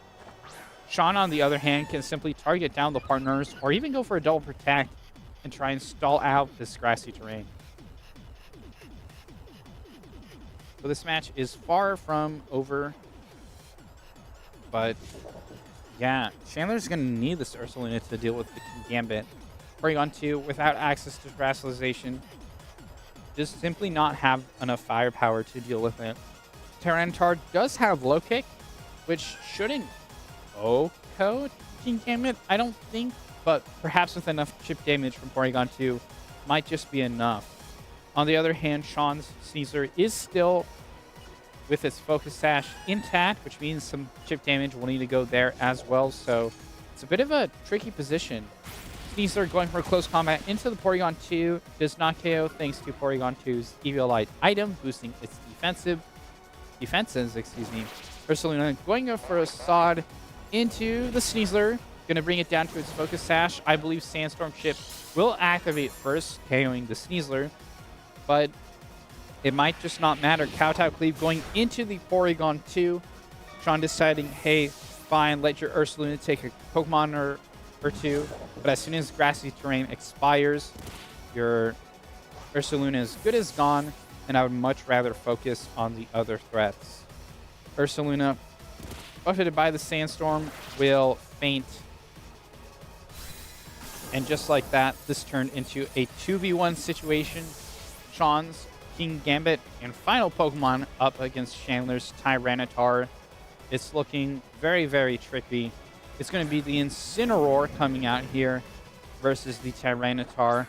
A favorable matchup for Tyranitar, but King Gambit might not have, Tyranitar might not have enough gas in the tank. King Gambit, again, does not have Steel-type moves, only has Dark-type moves, so it won't deal that much damage to Tyranitar. And on the other hand, Tyranitar will be able to use Low Kick onto King Gambit to deal some massive damage, but all Sean needs is some chip damage. Source Dance coming out from the King Gambit. On the other hand, Sean's Incineroar does have Parting Shot in addition to Knockoff, so Knockoff not terribly important because Tyranitar's item is the Assault Vest, and again, these are two physical attackers. In fact, now I think about it, Sean only brought physical attackers. Well, in fairness, 5 of the 6 Pokemon are physical attackers. But Sean is finally going to utilize Terrestrialization, going to Terrestrialize King Gambit out of the 4 times weakness to the Fighting type Low Kick into simply a 2 times weakness, and further boosting the power of any Kowtow clears in the future, doing negligible damage to this Tyranitar, but the burn definitely going to matter.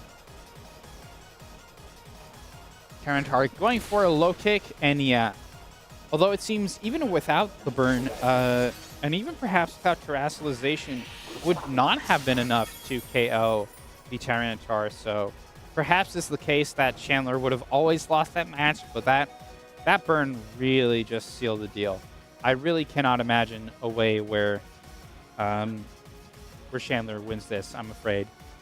So this is going to go to Sean. Sean is the winner. Sean will move on to Top Cut. Well played. But also well played to Chandler. You know, this was a tough team to beat. A lot of answers to Goldango, a lot of answers to Ursaluna, and perhaps unwittingly, a lot of answers to the Tyranitar as well. Ultimately, well played by both players, but at the end of the day, Sean just played that really well. Always was in the driving seat and never really let Chandler had a chance to capitalize on any of Sean's mistakes and claw back a comeback. Sean played that pretty comfortably, or at least it looked that way from where I was sitting. But that is going to be it. That is the final Swiss round here at CardArt, and we will take a pretty sizable break. That was a very close set, so we have to wait for these matches to finish, and then we'll have a pretty good break, and then we will move on to top 8 of the tournament here at CardArt. No updates. I'm afraid there are only 2 people I can guarantee you are in Top Cut, and that is the newly crowned 5-1 Sean and the at least previously undefeated Mitchell, as we saw on stream during the last round. But for now, we are going to call it here. We'll cut to a break, and we'll see y'all a bit later. Go grab some lunch, get something to eat, hydrate yourself, stay healthy, and we'll catch you after this break.